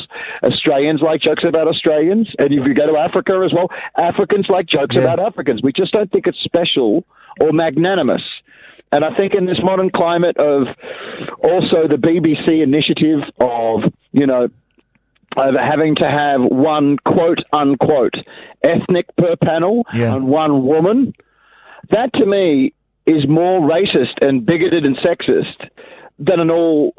That I would be okay with that if every now and then they could have, an Arab and a black guy on a panel show, on a comedy panel show at the same time, as opposed to, you know, one Asian one week, one black guy the following week. And to me, that's really, I think it might be kind of refreshing for actually just to be one straight white male on a panel of all manner of different people. Yeah. Because I think this initiative, if you put one woman or one quote-unquote ethnic, which, by the way, divides the world into white and other. Yeah. Don't get me started on that. But if you do that, all you're doing is asking people of different ethnicities and gender and sexuality to fit in with the straight white male. Yeah. So are you doing white male that fits in with everyone else? Listen, get your pens and papers, guys, because we're going to tell you how you can get tickets to go and see this, and then you can come and see the Rabbit Hole straight after. So are you still doing stand up though, like proper, you know, gigs where it's you with a microphone for 20 minutes or 40 minutes? Yes, yeah, but it's mostly I actively go to places like Hong Kong. I want to do Africa next year, India, Malaysia, throughout Asia. And I just record these sets where I'm pretty much the only white guy in the room. Yeah. And it's eye-opening. It is. It's the popular perception people have of themselves in the Western world and how they think other cultures view us. Like, you know how people always talk about punching up and punching down in comedy? You may have discussed that many a time on this show. Yeah. People don't understand the concept of punching sideways. So when you see an Indian comedian do jokes about white people and white culture, they don't look at it as punching up or punching down. They think it's punching sideways. Right. And it would seem in particularly in British society, we don't have a concept of that. And I'm doing my best to change that. And also, I'm now in a double act with an Indigenous Australian guy. Really? Yeah, we're the first double act of our kind in history. It's kind of, we're a reluctant double act. Yeah. Like, I'm everything he hates. Like, it shouldn't work. I'm everything he hates, and he talks while Guns N' Roses is on the radio. So what's that? Wowzers, that's not healthy. That's not on, is it? No, that's not. We just recently did the Perth Festival. We did Edinburgh Festival together last year. His name's Craig Quartermain. He's a journalist and comedian, and it's remarkable that we just seem to have fallen backwards into this thing that it seems that we cancel out each other's weaknesses, and we're kind of perfectly indicative of the black-white dynamic in Australia, because our only goal was to get Indigenous Australians and white Australians in the same room together laughing. Yeah. And you wouldn't believe the resistance we had to that idea. I bet. I've heard what it's like. I was there for 4 days, but it doesn't really count. But I've heard. Yeah, I bet that was a tough sell. Well, we did it, and it worked. But then, at the same time, watching white Australians trying to speak to Indigenous people after the show was excruciating. Why? Just because they didn't know what to say, and it was all a bit patronising. Mate, at one point, this bloke walks up. There's a friend of Craig's called Curtis. He's a filmmaker up in the Kimberley region. Yeah. And this lawyer bloke Like, we did maybe touch people on some level. Like, you know, we don't pull our punches. It's not some trite ebony ivory. You know what I do. You know, I know exactly what you do. Yes, no punches pulled. So it's not. It's, you know, for truly cathartic laughs, jokes have to have a sting in their tail. And we kind of achieved our goal, and clearly we touched some people. But then the one thing we weren't really prepared for was people would use me and Craig as like their intermediate or their vessel into speaking to Indigenous people. And it was at one point this lawyer bloke walks up to this guy called Curtis, like I said, an Indigenous bloke from up north, filmmaker. Yeah. And this guy walks up and he doesn't say a word. He touches his hands to his chest. He then reaches out and touches his hands to Curtis's chest and then mimes bumping his fists together. Both me and Craig had to go, he speaks English, mate. What are you doing? It was painful. Yeah, I bet. But the beauty of, I think, like Daniel flying out on, so it's the final Sunday of every month. So this week it is, the kind of the loose subject is everything you wanted to know about black people were too afraid to ask. Yeah. And because this whole idea of, people, I think there are no racist questions. I do think there are racist responses to good answers. Right. So often when we talk about heritage or people's background, somewhere along the way, people started to think that was a racist question. But then that just labeled Black Britain as black, as a colour. And yet Black Britain is made up of more culturally diverse, more countries, more languages, and a bigger span of this globe than Anglo-Saxon European Britain is. And well, people think that Africa is a country. Yes, and yes, I've been to Africa. No, it's a continent, and it's massive. It's massive. It's got so many cultures, so many, and they have their own jokes and stereotypes about one another as we do in Europe. Yeah. And so, and I think with Daniel there, I think Daniel will probably ask a lot of questions that no one had ever considered. But I think also white Britain, because things are so racially toxic right now. Yeah.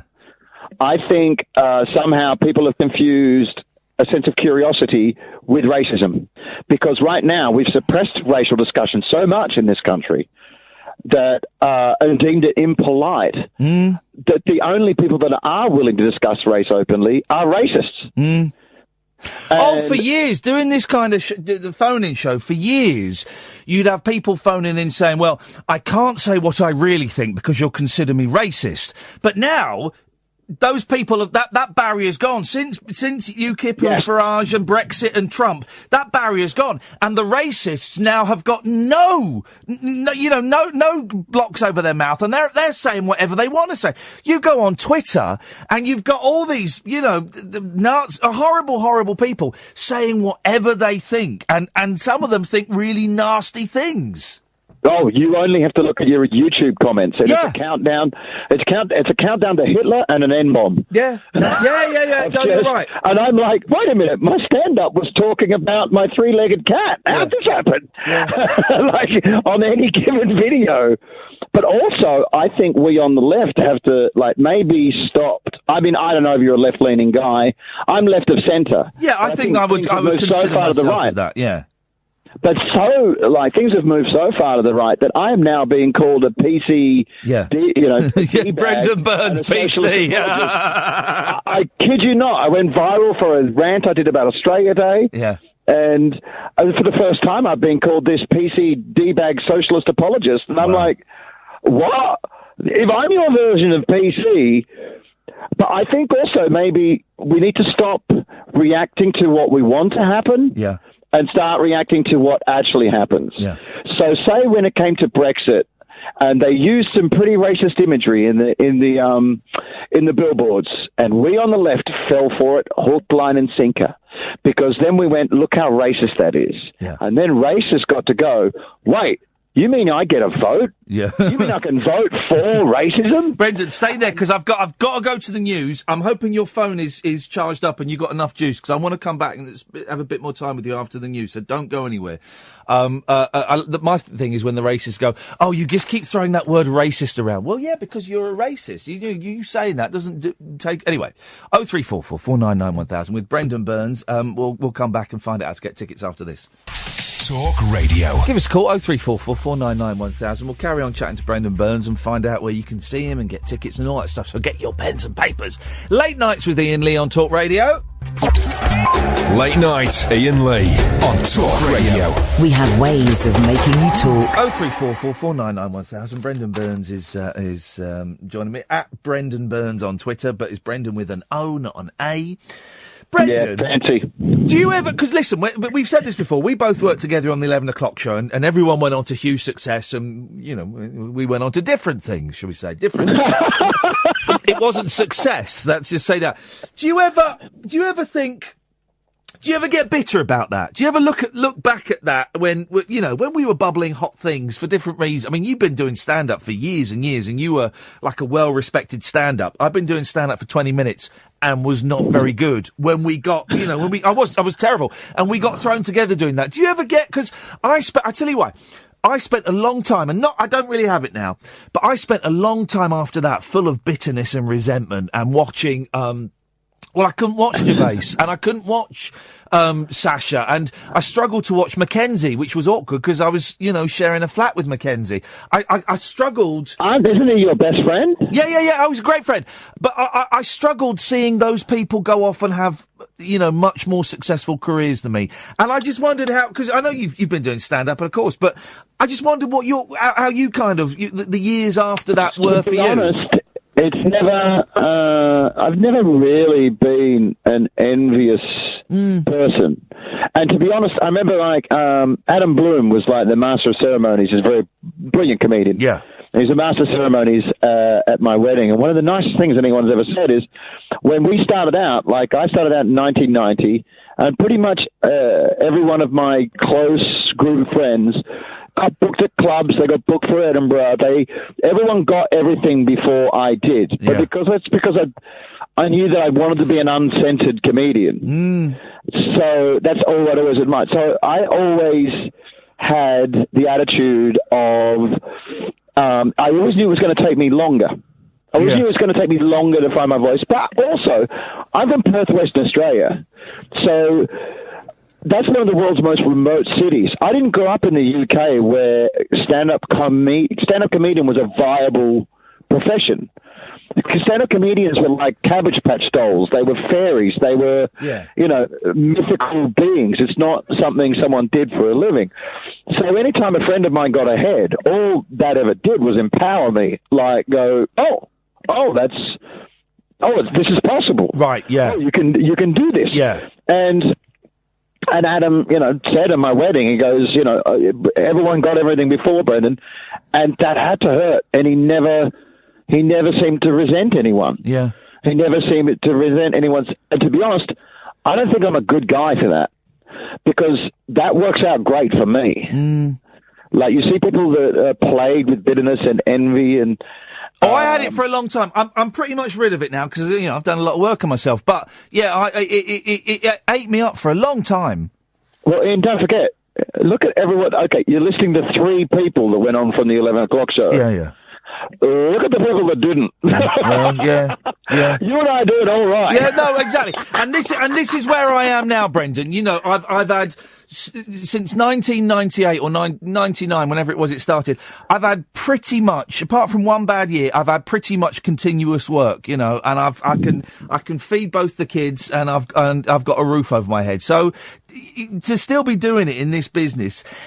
Speaking of Adam Bloom, there's a funny man. There's a funny man. And with comedians like you and Adam, I'm not really a big fan of stand-up comedy. I don't tend to go and see it. But with comedians like you and Adam, there's a real tension in the room. Just because you don't quite know where it's going to go. You don't quite know. You've got the set, and you've got the tight twinning, you've got all of that, but you just don't know where it's going to go. And I love that. I love it. No, I don't really have. I either die on my. Can you say a word on We this? can say arse. We can say arse. Yeah. Yes, that's about as far as we can go. It's generally like it's always been the case as well that no matter what someone's profile is, if I'm on a bill with a bunch of other comics, they always put me on last, right? No matter how much more famous everyone else is, because I'm either going to tear the roof off or get booed out of the building. And essentially, no matter what, there's going to be nothing left. Yeah. And I love that. I love acts, whether it's music or comedy or whatever, where there's a saying a sense of danger sounds a bit fey, but you know there is an unpredictability. That's it. There is an unpredictability about. There's a hint of madness in you and Adam Bloom. I've done a lot of work to sort that out. Don't sort it out too much. You know, I've said worry about that. I worry about losing that. I worry about losing the madness. Yeah. Yeah, I know what you mean. I've said this before. You know, I find you intimidating, don't you? Really, still? Yeah. Still. I really do. So many people say that to me. But that's... Spend some time I'll drive you somewhere. No, don't you dare. What, and kill me? God, no! No, I'll marinate you some ribs. It'll be fine. Sam Simmons told me that too. Like, so many young acts keep telling me that they were intimidated. But I'm saying that, A, because I know that you can take it, and B, because it's not, I don't mean it as an insult. That's my baggage that I'm carrying around. And I'll tell you where it comes from, and I think I've told you this before. About the year before we were going to do the 11 o'clock show, so we hadn't met, but I think I'd seen you at clubs and stuff, and we were in Edinburgh, and I was sat with Mackenzie, and you came in, I want to say with Matt Lucas, but I don't know if it was, and you were steaming drunk, and you came up to me, and I was totally out of my depth, and you came up to me, and you pointed in my face and went, "You've been on Stand Up Live. I've just earned 10 points." And I remember, honestly, I felt so humiliated and crushed, and I just shrank. And from that moment on, even though we've worked together, I've always carried that. You got 10 points for seeing me on Stand Up Live. I don't get well. What's 10 points mean? I don't know, mate. You were steaming drunk. I was off my nut. It was, that was it. But it's funny, isn't it? That was literally 20 years ago, and somewhere in my screwed up head, that has stuck in there. Isn't it funny? I've been 10 years sober since then as well, in fairness. And I live on a farm and I've got a cat. You live on a farm? That sounds fantastic. How's that going? Oh, it's wonderful, particularly when touring, because I'm home every night. Yeah. I live in the middle of the country, smack bang. Mate. There's 2 lakes on the property. It's wonderful. Oh, beautiful. That's where I want. That's where I want to end up. In somewhere like that. That's what we moved out of London, and we still live in a town, but we live on the edge of the town, and I want to end up somewhere there in the middle of nowhere, please. Oh, I hope so. I think I want to earn enough to have 2 houses, like a property, a ranch somewhere in Australia, so I can retire somewhere hot, and maybe somewhere in LA. Wow, you don't mind, do you, Brendon Burns? The podcast ain't doing that great. but you're doing all right, are you? You're feeding everybody, and you're paying the bills and stuff. Oh no, my wife's a very successful screenwriter. Oh, she's the money spinner, mate. I'm a kept man. Oh, in that case. she's got major heat. Oh, really? I had a couple of good financial years, and now she's having a couple of good years. So, it's good when it goes like that. Yeah. Oh, you'll laugh at this. Oh, go on. Okay, this is going to sound like a humble brag to begin with, but I assure you, I am the butt of the joke at the end of this story. Yeah. So, long story short, I'm going to the Billy Murray pub where you and I are doing a show to interview Jamali Maddox, very brilliant comedian, about his show Hate Thy Neighbour, which is one of the smartest things I've ever seen on race ever. Yeah. He's a guest on Sunday as well, I should say. I should say who's on. Here is Jamali Maddox, Ola, the comedian, and Desiree Birch, all 3 brilliant acts, and Daniel Weinberg's. Okay. And they're going to sit there and field his bizarre Estonian questions on behalf of black people everywhere, apparently. Brilliant. It's going to be a great night.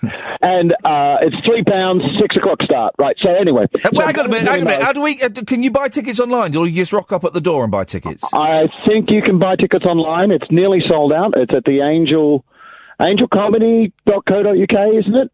I don't know. I do my tickets through Ticket Source. I tell you what, folks.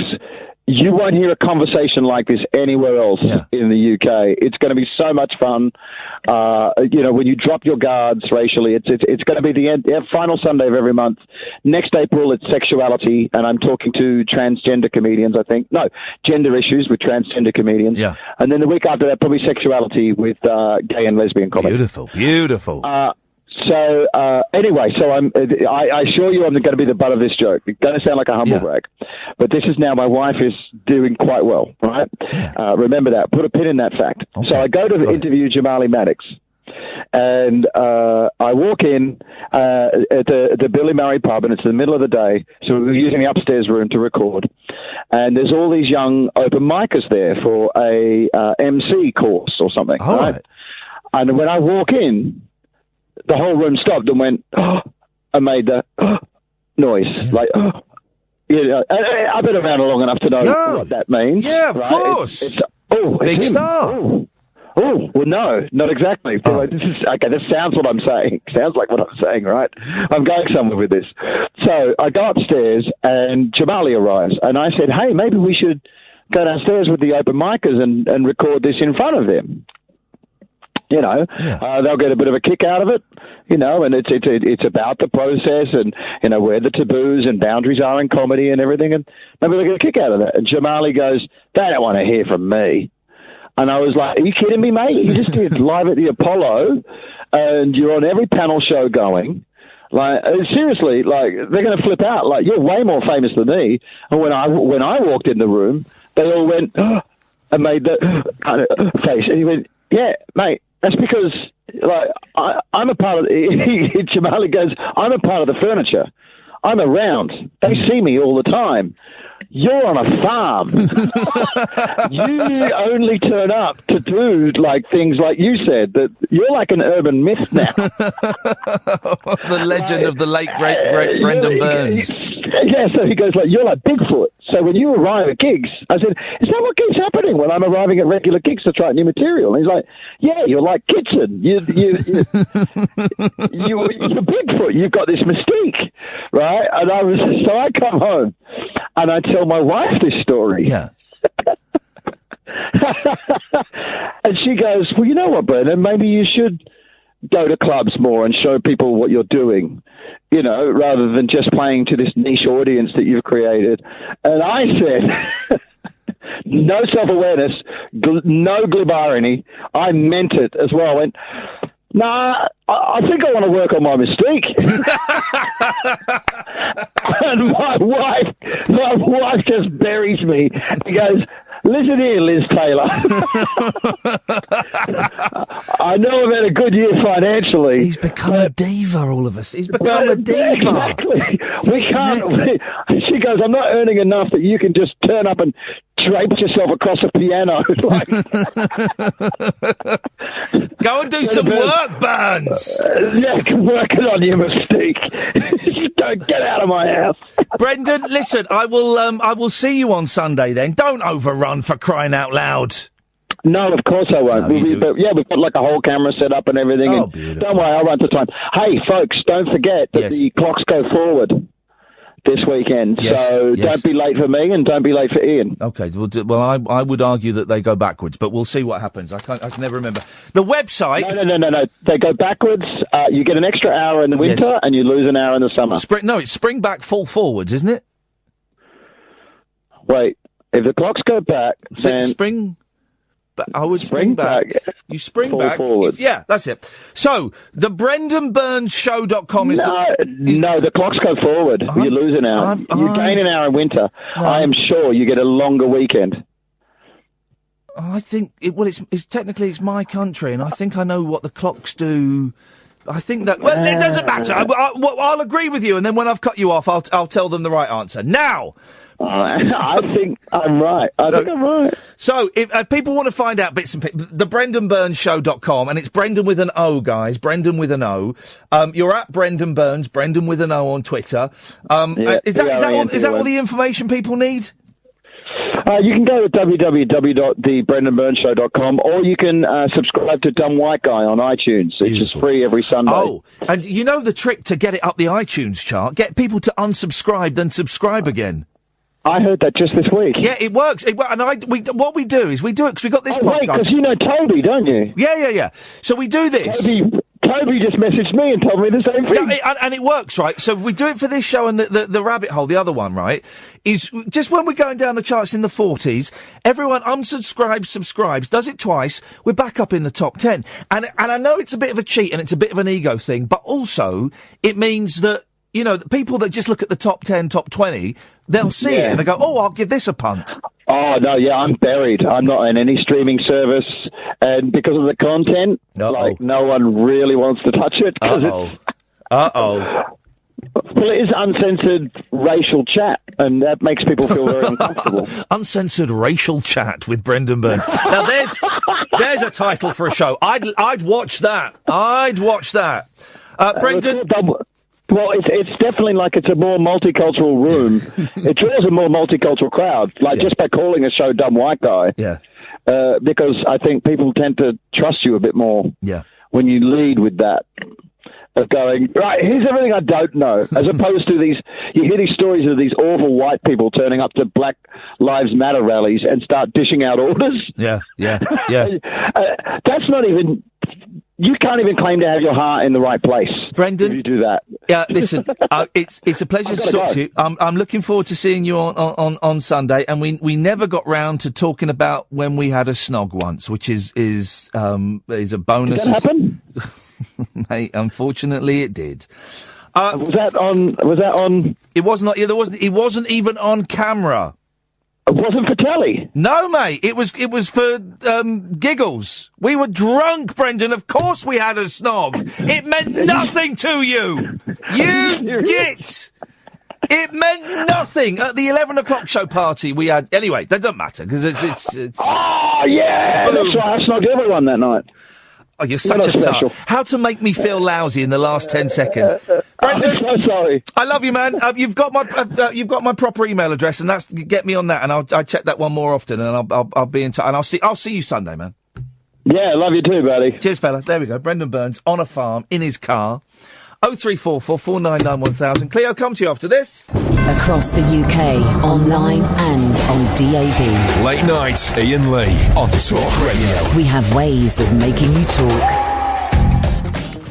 So, people are watching on Periscope, which is lovely. And then this guy has tweeted me... A guy called Gary Duncan Miller. Why is he's tweeted me a screen grab for... Of the Periscope feed, and on the screen grab it says your message. So I'm guessing this is the message he posted. Iain, much does #Tavistock Institute pay you for propaganda radio and TV MK Ultra was hidden for spam. Now I don't know what the Tavistock Institute is, so I just googled it. The Tavistock Institute of Human Relations is a British not-for-profit organisation concerned with group behaviour and organisational behaviour. I have got no idea, and I've already wasted 2 minutes of my life wondering why this person has sent me this. Oh, and then you see his... then you see his Twitter bio. He's a fruitcake. Okay, right. Well, thanks, Gary Duncan Miller. Thanks, man. Oh, were you the guy that I blocked for being anti-Semitic? Was that you? Because I blocked someone for being... Because I mentioned on Periscope that... Is that the guy that I blocked for being... Because I said me and Kath were thinking of taking the show to New York for a week, which we are. His reply was, Jew York. Blocked him. I don't think... I've been told it's not that guy. It's another nutter. Oh, OK. It's another nutter. Well, OK. Jew York. Yeah, beautiful. Great food. I'm there. OK, fine. Sure. People, man. Oh, people are nuts. People are nuts. Cleo! Iain Lee! Yes! Iain Lee! Hello, you. Hey, man. I've tweeted that guy, ask him what it means, and do you know what? I'm just going to delete it. I don't want to get involved with I don't know what. I think you're in the Illuminati. Yeah, it is. Yeah. Apparently, I am. Do you know why? Go on, mate. you know that gubbins I went on about last week about the blood? Not really. I kind of switched off about 30 seconds into it because I didn't have a clue what you were talking about. But yes. Well, do you know what's really funny? Yes. Do you know when David Icke goes on about the blinking reptilians and all that? Yeah. Tardy, happy stuff. Yeah. Well, apparently it's me, rhesus negative, apparently. Billion people on Earth have alien blood, scientists claim. Oh, Cleo, I told you to stay off those forums. That's exactly where the rabbit hole stopped. Yeah, I was like, what the hell? Yeah, so you've given up on being a rhesus baby now, have you? Well, no, I'm still pursuing that, because apparently there is... Yeah, loads of people are rhesus babies. No, I mean survivors. See... What do you mean survivor? Because you have one... Yeah. My mum was... You have don't, because I got lost last time, and I don't care. Anyway, what have you got for us tonight? Anyhow, so I was thinking, for the first time ever today, I went, I need to speak to Professor Joseph Levens. Yep. Because this is just gubbins, the amount of stuff you find. Yeah. And it's absolutely hilarious. Oh, hang on a second, Catherine. Have we been accepted for press passes for the people, the gods of Ashtar or whatever it is, the underground world? No response. Disappointing. Anyway, you were talking about rubbish you find online. Yeah, man. So here's the characteristics, right? Of what? These alien bloodline that I have. Okay. According to David Icke types. Yeah. And the Daily Star, of all papers. Some common characteristics of people with this blood type include having a high IQ, like I didn't know about that, having a lower body temperature, I think that's a lie, having more awareness, possibly physically and emotionally, definitely not physically, having red hair, I'm not a ginger, I'm slightly cherry auburn when I was a kid, being sensitive to heat. Yes. I don't know whether that's in the actual temperature. It'll be heat. Heat means temperature. Yes, but not like as in a dog. This Gary Duncan Miller is a nutcase, and he's just started following me. He's typed in capitals because he's shouting. And you tell me how Jew York is anti-Semitic to a Protestant Jew like myself, or me saying it? Sorry? I tell you what, Gary Duncan Miller, if you can put that in English, right, I might have a better chance of understanding it. I've told him to either call in or get stuffed. Because he's an absolute... He's gonna get blocked in a minute for being a massive bellend. Well, do you know where this links? Because, there was a time when the David Icke reptilian thing, everyone was saying reptilian was code for Jew. Yeah, I don't believe that. You know what I mean? I don't believe that. I think when he says reptilian, he actually means I do as well. reptilian. I think that's what he means. I don't think it's the anti-Semitic code, actually. But it's great. So I've been telling everyone, all me nutter, sort of David Icke fans, I've been telling them all I'm a reptilian. You know, we had David on the show, and he was an absolutely delightful, charming gentleman. He seems like a nice boy. Have you seen his fingers? Yeah, he's got really bad arthritis. His fingers are all bent. Really painful. Yeah, no, he suffers a lot with arthritis, and that's what cut short his footballing career. And I don't know if he still is actually, but I know when he was in his 20s, he was in agony. Oh, yeah, awful. Yeah, he was. We'll get him on again, David Icke, and I think he enjoyed it, because I said to him, look, because we had to, it took a bit of persuasion to get him on, because I think he thought, late night phone-in show, they're going to get me on and rip me to shreds. Yeah. And I said, look, David, we were speaking to his son, I think, who was his manager, one of his sons, and we said, look, do you know, I'm really not interested actually tonight in the theories. I want to know about him. I want to know about him growing up and his football career and his TV career and how he felt after that interview. I wanted to talk about all of that stuff.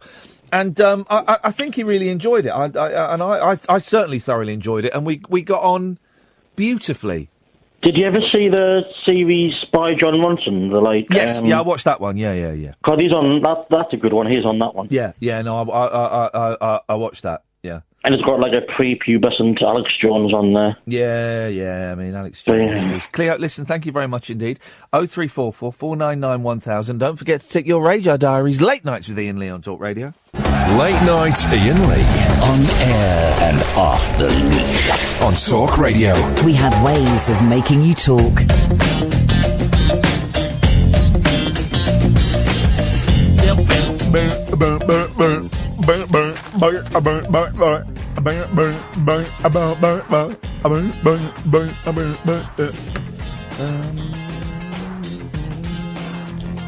Let's go to Julie. Gary Duncan Miller, by the way, if you want to call in, I'm going to start following you, Gary, just for the last 30 minutes of the show. No, I'm not. I'm going to direct message you. Hang on. What's your number?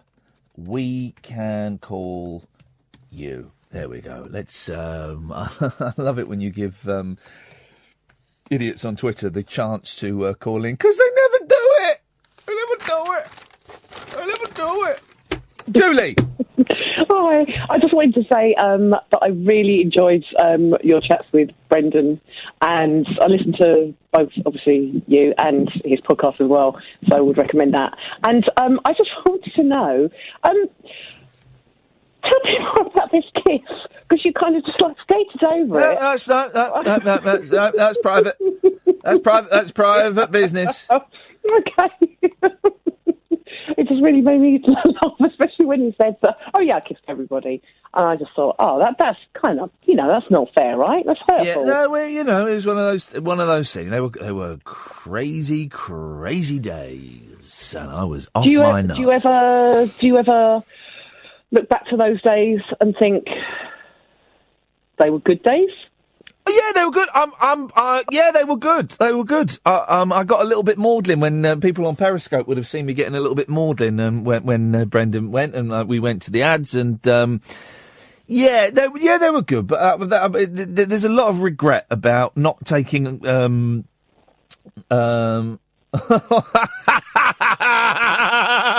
you finish the sentence? Gary Duncan Miller has DM'd me. I've said, what's your number? We can call you.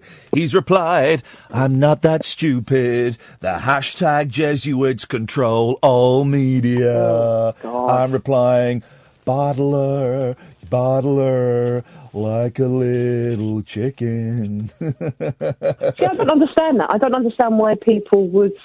Well, I do. It's because they can't finish their argument, I suppose. But if you're that kind of how do I take a screen? Certain about things, why would you not take the opportunity to your point? How do I take? Oh no, hang on a minute.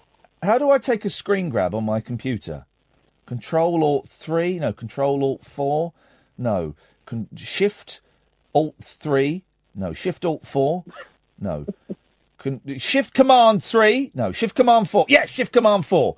Right, gotcha. Let's take a little screen grab. There we go. And we'll tweet that. Anyway, go on, Julie, what you got?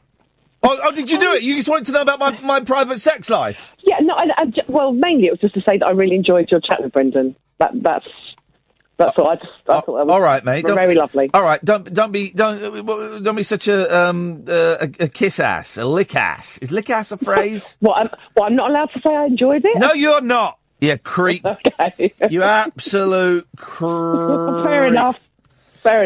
All right, Julie, tatty bye. Cheers. Bye-bye. 0344 499 1000 is the telephone number. If you want to give me a call, you're more than welcome. Just tweet in that conversation. There we go. Done. No one's called. I've got no calls. No calls. No calls. What is that? What I've written down here?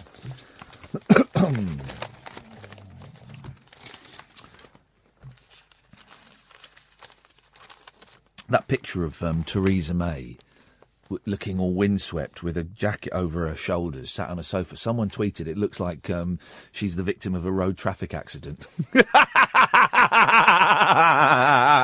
She's sitting there holding her head in her hands. It's a brilliant picture. I don't know who tweeted that originally, and I wish I did to give them the credit because it was very, very funny.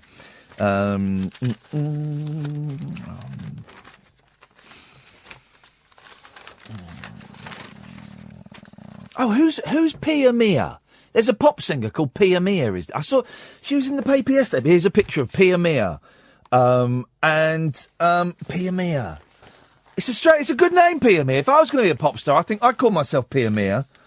I like the name Pia Mia. I'd call myself Pia Mia. The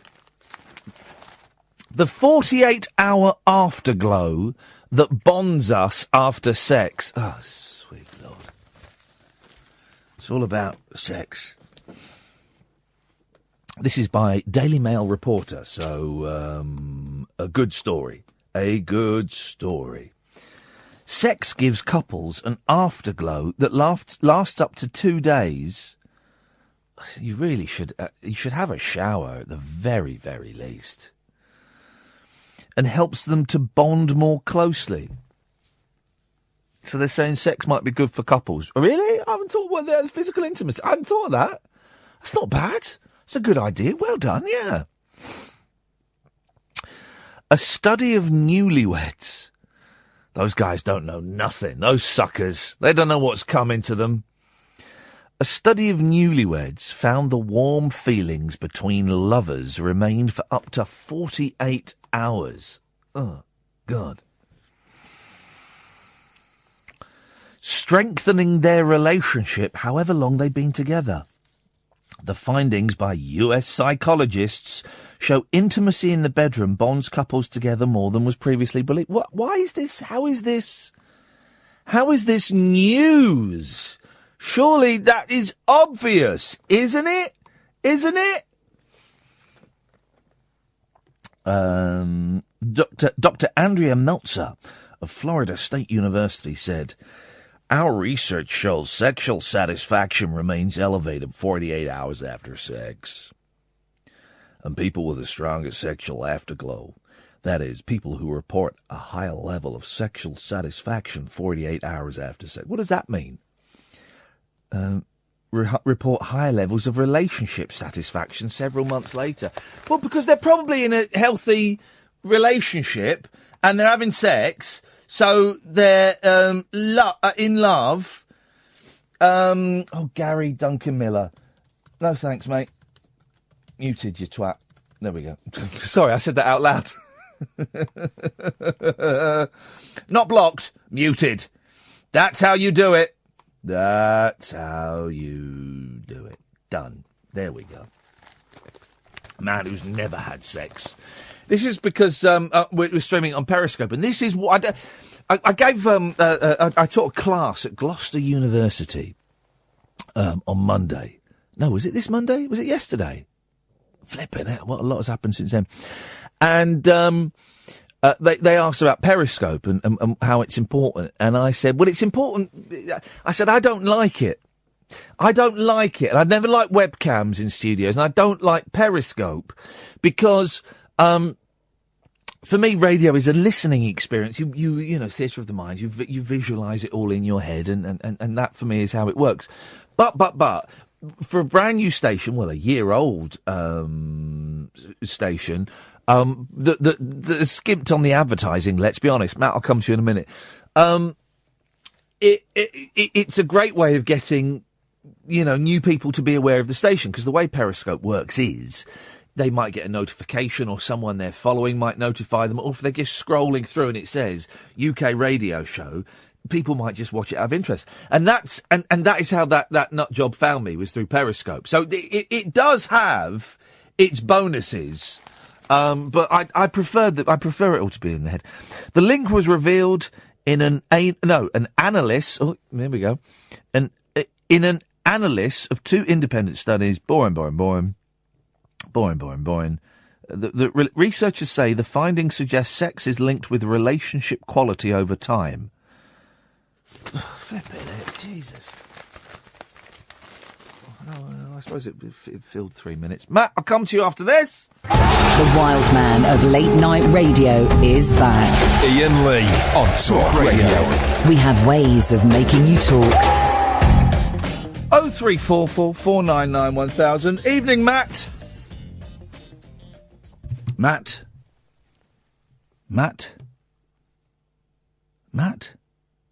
Okay, Matt's not there. I wonder why that is. He should be there. Matt, are you there? No. Okay. Well, there's no Matt. I don't know why, but there's no Matt. Which is fine. Feels like the show's kind of run out of steam a bit, doesn't it, the last 10 minutes or so?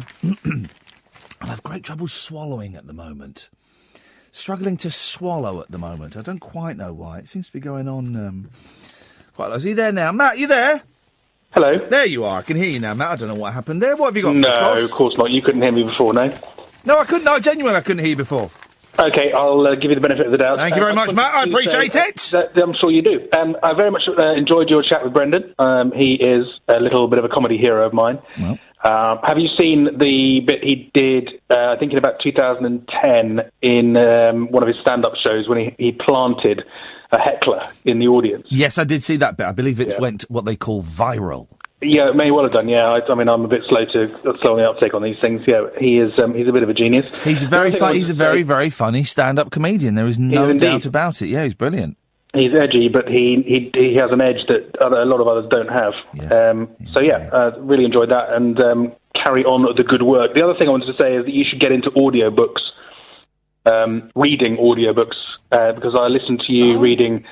last night? You read a couple of chapters. I know it was. I think it was Friday, wasn't it? I read about 4 chapters of the Gene Wilder autobiography. Yeah, and I finished that book the next day. I read it in a day. It's an incredible read. Well, I've ordered it on Amazon because of your kind of introduction to it. But I genuinely and honestly thought that you have a voice for it. That you could actually you could do that sort of stuff. So you should maybe look at that as an angle. I should probably write.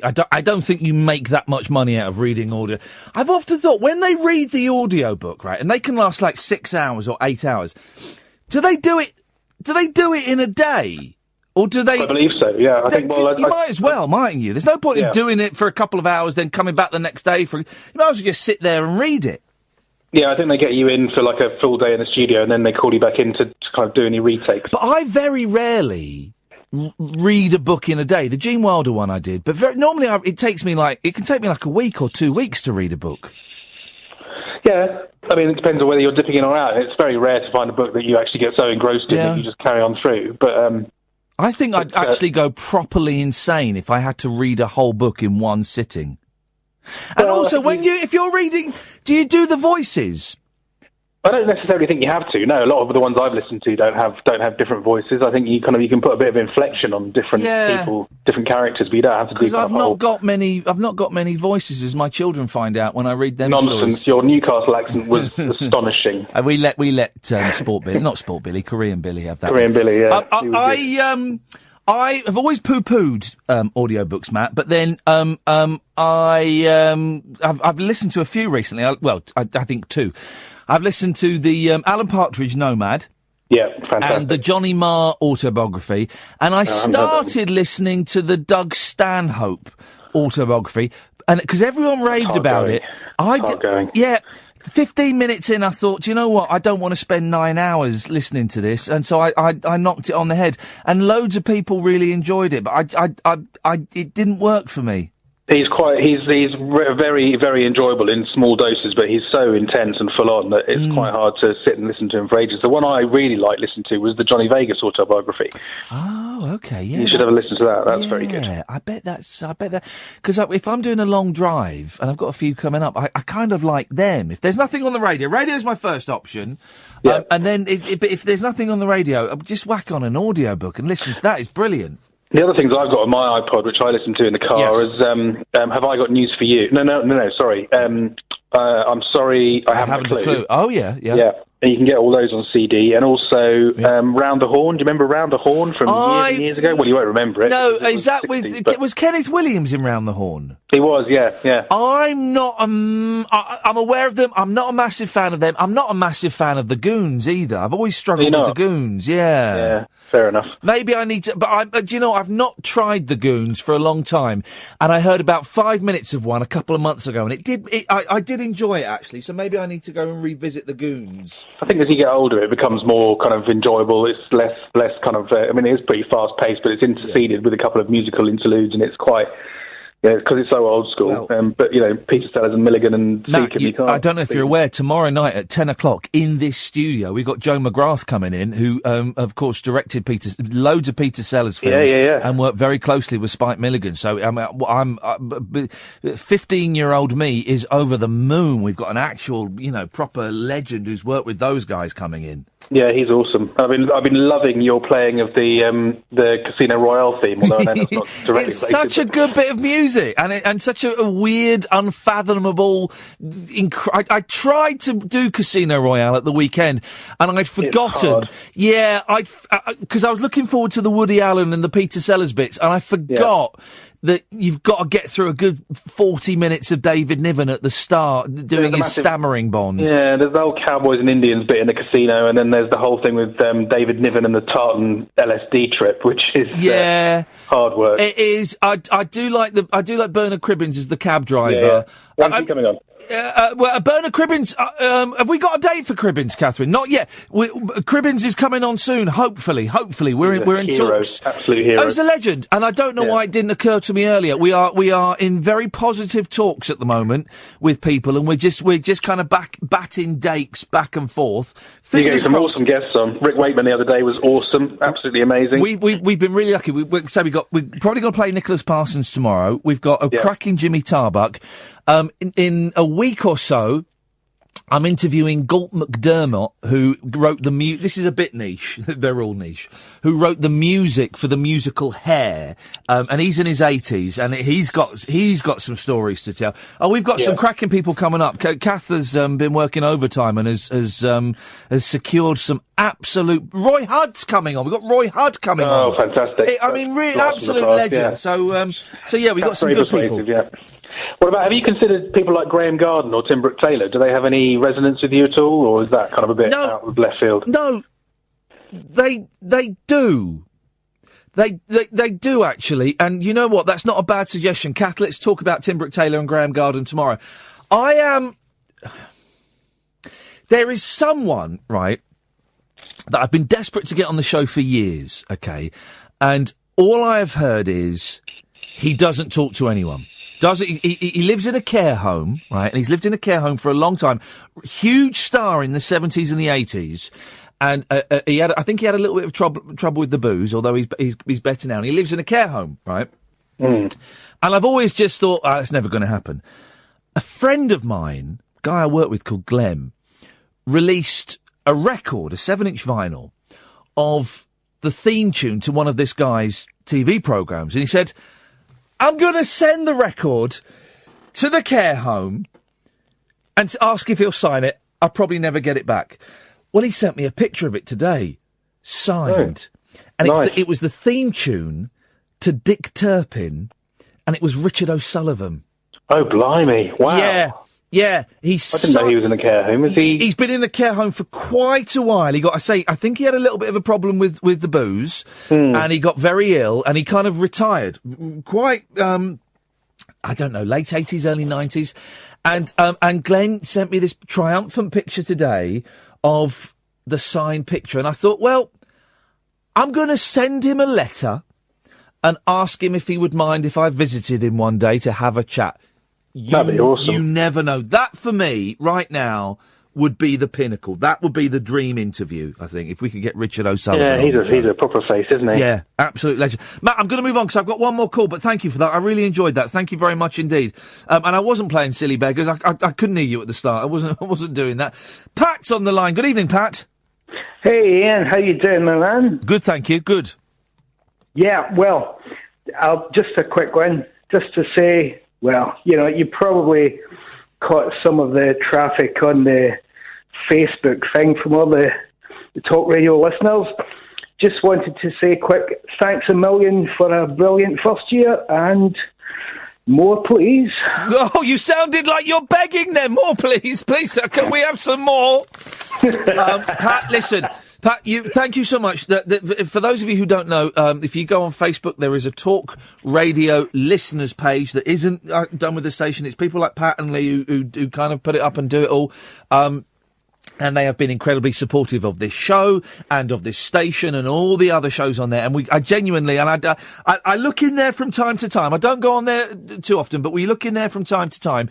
And genuinely, we appreciate the work that you do. And let's keep our fingers crossed, Pat. I've got another 12 months on my contract, so who knows? Who knows, Pat? Looking forward to it, Ian. Thank you so much. Thank you, buddy. There we go. A year since I came into the studio and played gun sound effects blowing up BBC Three Counties Radio. A year since we came into the studio and played machine guns gunning down LBC. If only people were listening. That would be maybe after 2 years we'll actually have an audience. Imagine that. Imagine us doing this show to people who are listening. How incredible would that be? Wouldn't it be incredible? I think I've successfully done that. Have I just deleted all of my tweets? They're deleting now as we speak. I love it. It's such a freeing thing, the end of each evening. Deleting the tweets. The tweets are gone. They're going now. I can see the little wheel spinning. Don't forget, dear listener, that you can download the podcasts. We put out a best of. I say best of. It's meant to be 25 minutes. It's about an hour and a half some nights. And we also put out a second sneaky little podcast of the interviews. And tonight you have Brendon Burns. And the way it works is Kath will make that tomorrow morning. And then tomorrow evening, about 7 o'clock, she'll put it on talkradio.co.uk. You can get it from there, or you can get it from iTunes, or you can get it from your usual podcast provider. And so the day before goes out the next day, about 7, and Fridays goes out on anyone? That's right. It goes out on a Monday. As well as that, there's The Rabbit Hole, which is another podcast we do, which is separate for this. You can download that by going to iTunes, typing in The Rabbit Hole, Iain Lee. It pops up. Also, we are doing a show this Sunday at the Bill Murray pub in Islington. You can get tickets by going to ticketsource.co.uk/Iain-Lee, ;up your bum. That's it. That's your lot. Joe McGrath and Nicholas Parsons on the show tonight at 10. Until then, from us, ta-ta. Talk Radio. 24-hour radio debate and entertainment. Talk Radio. We'll get you talking.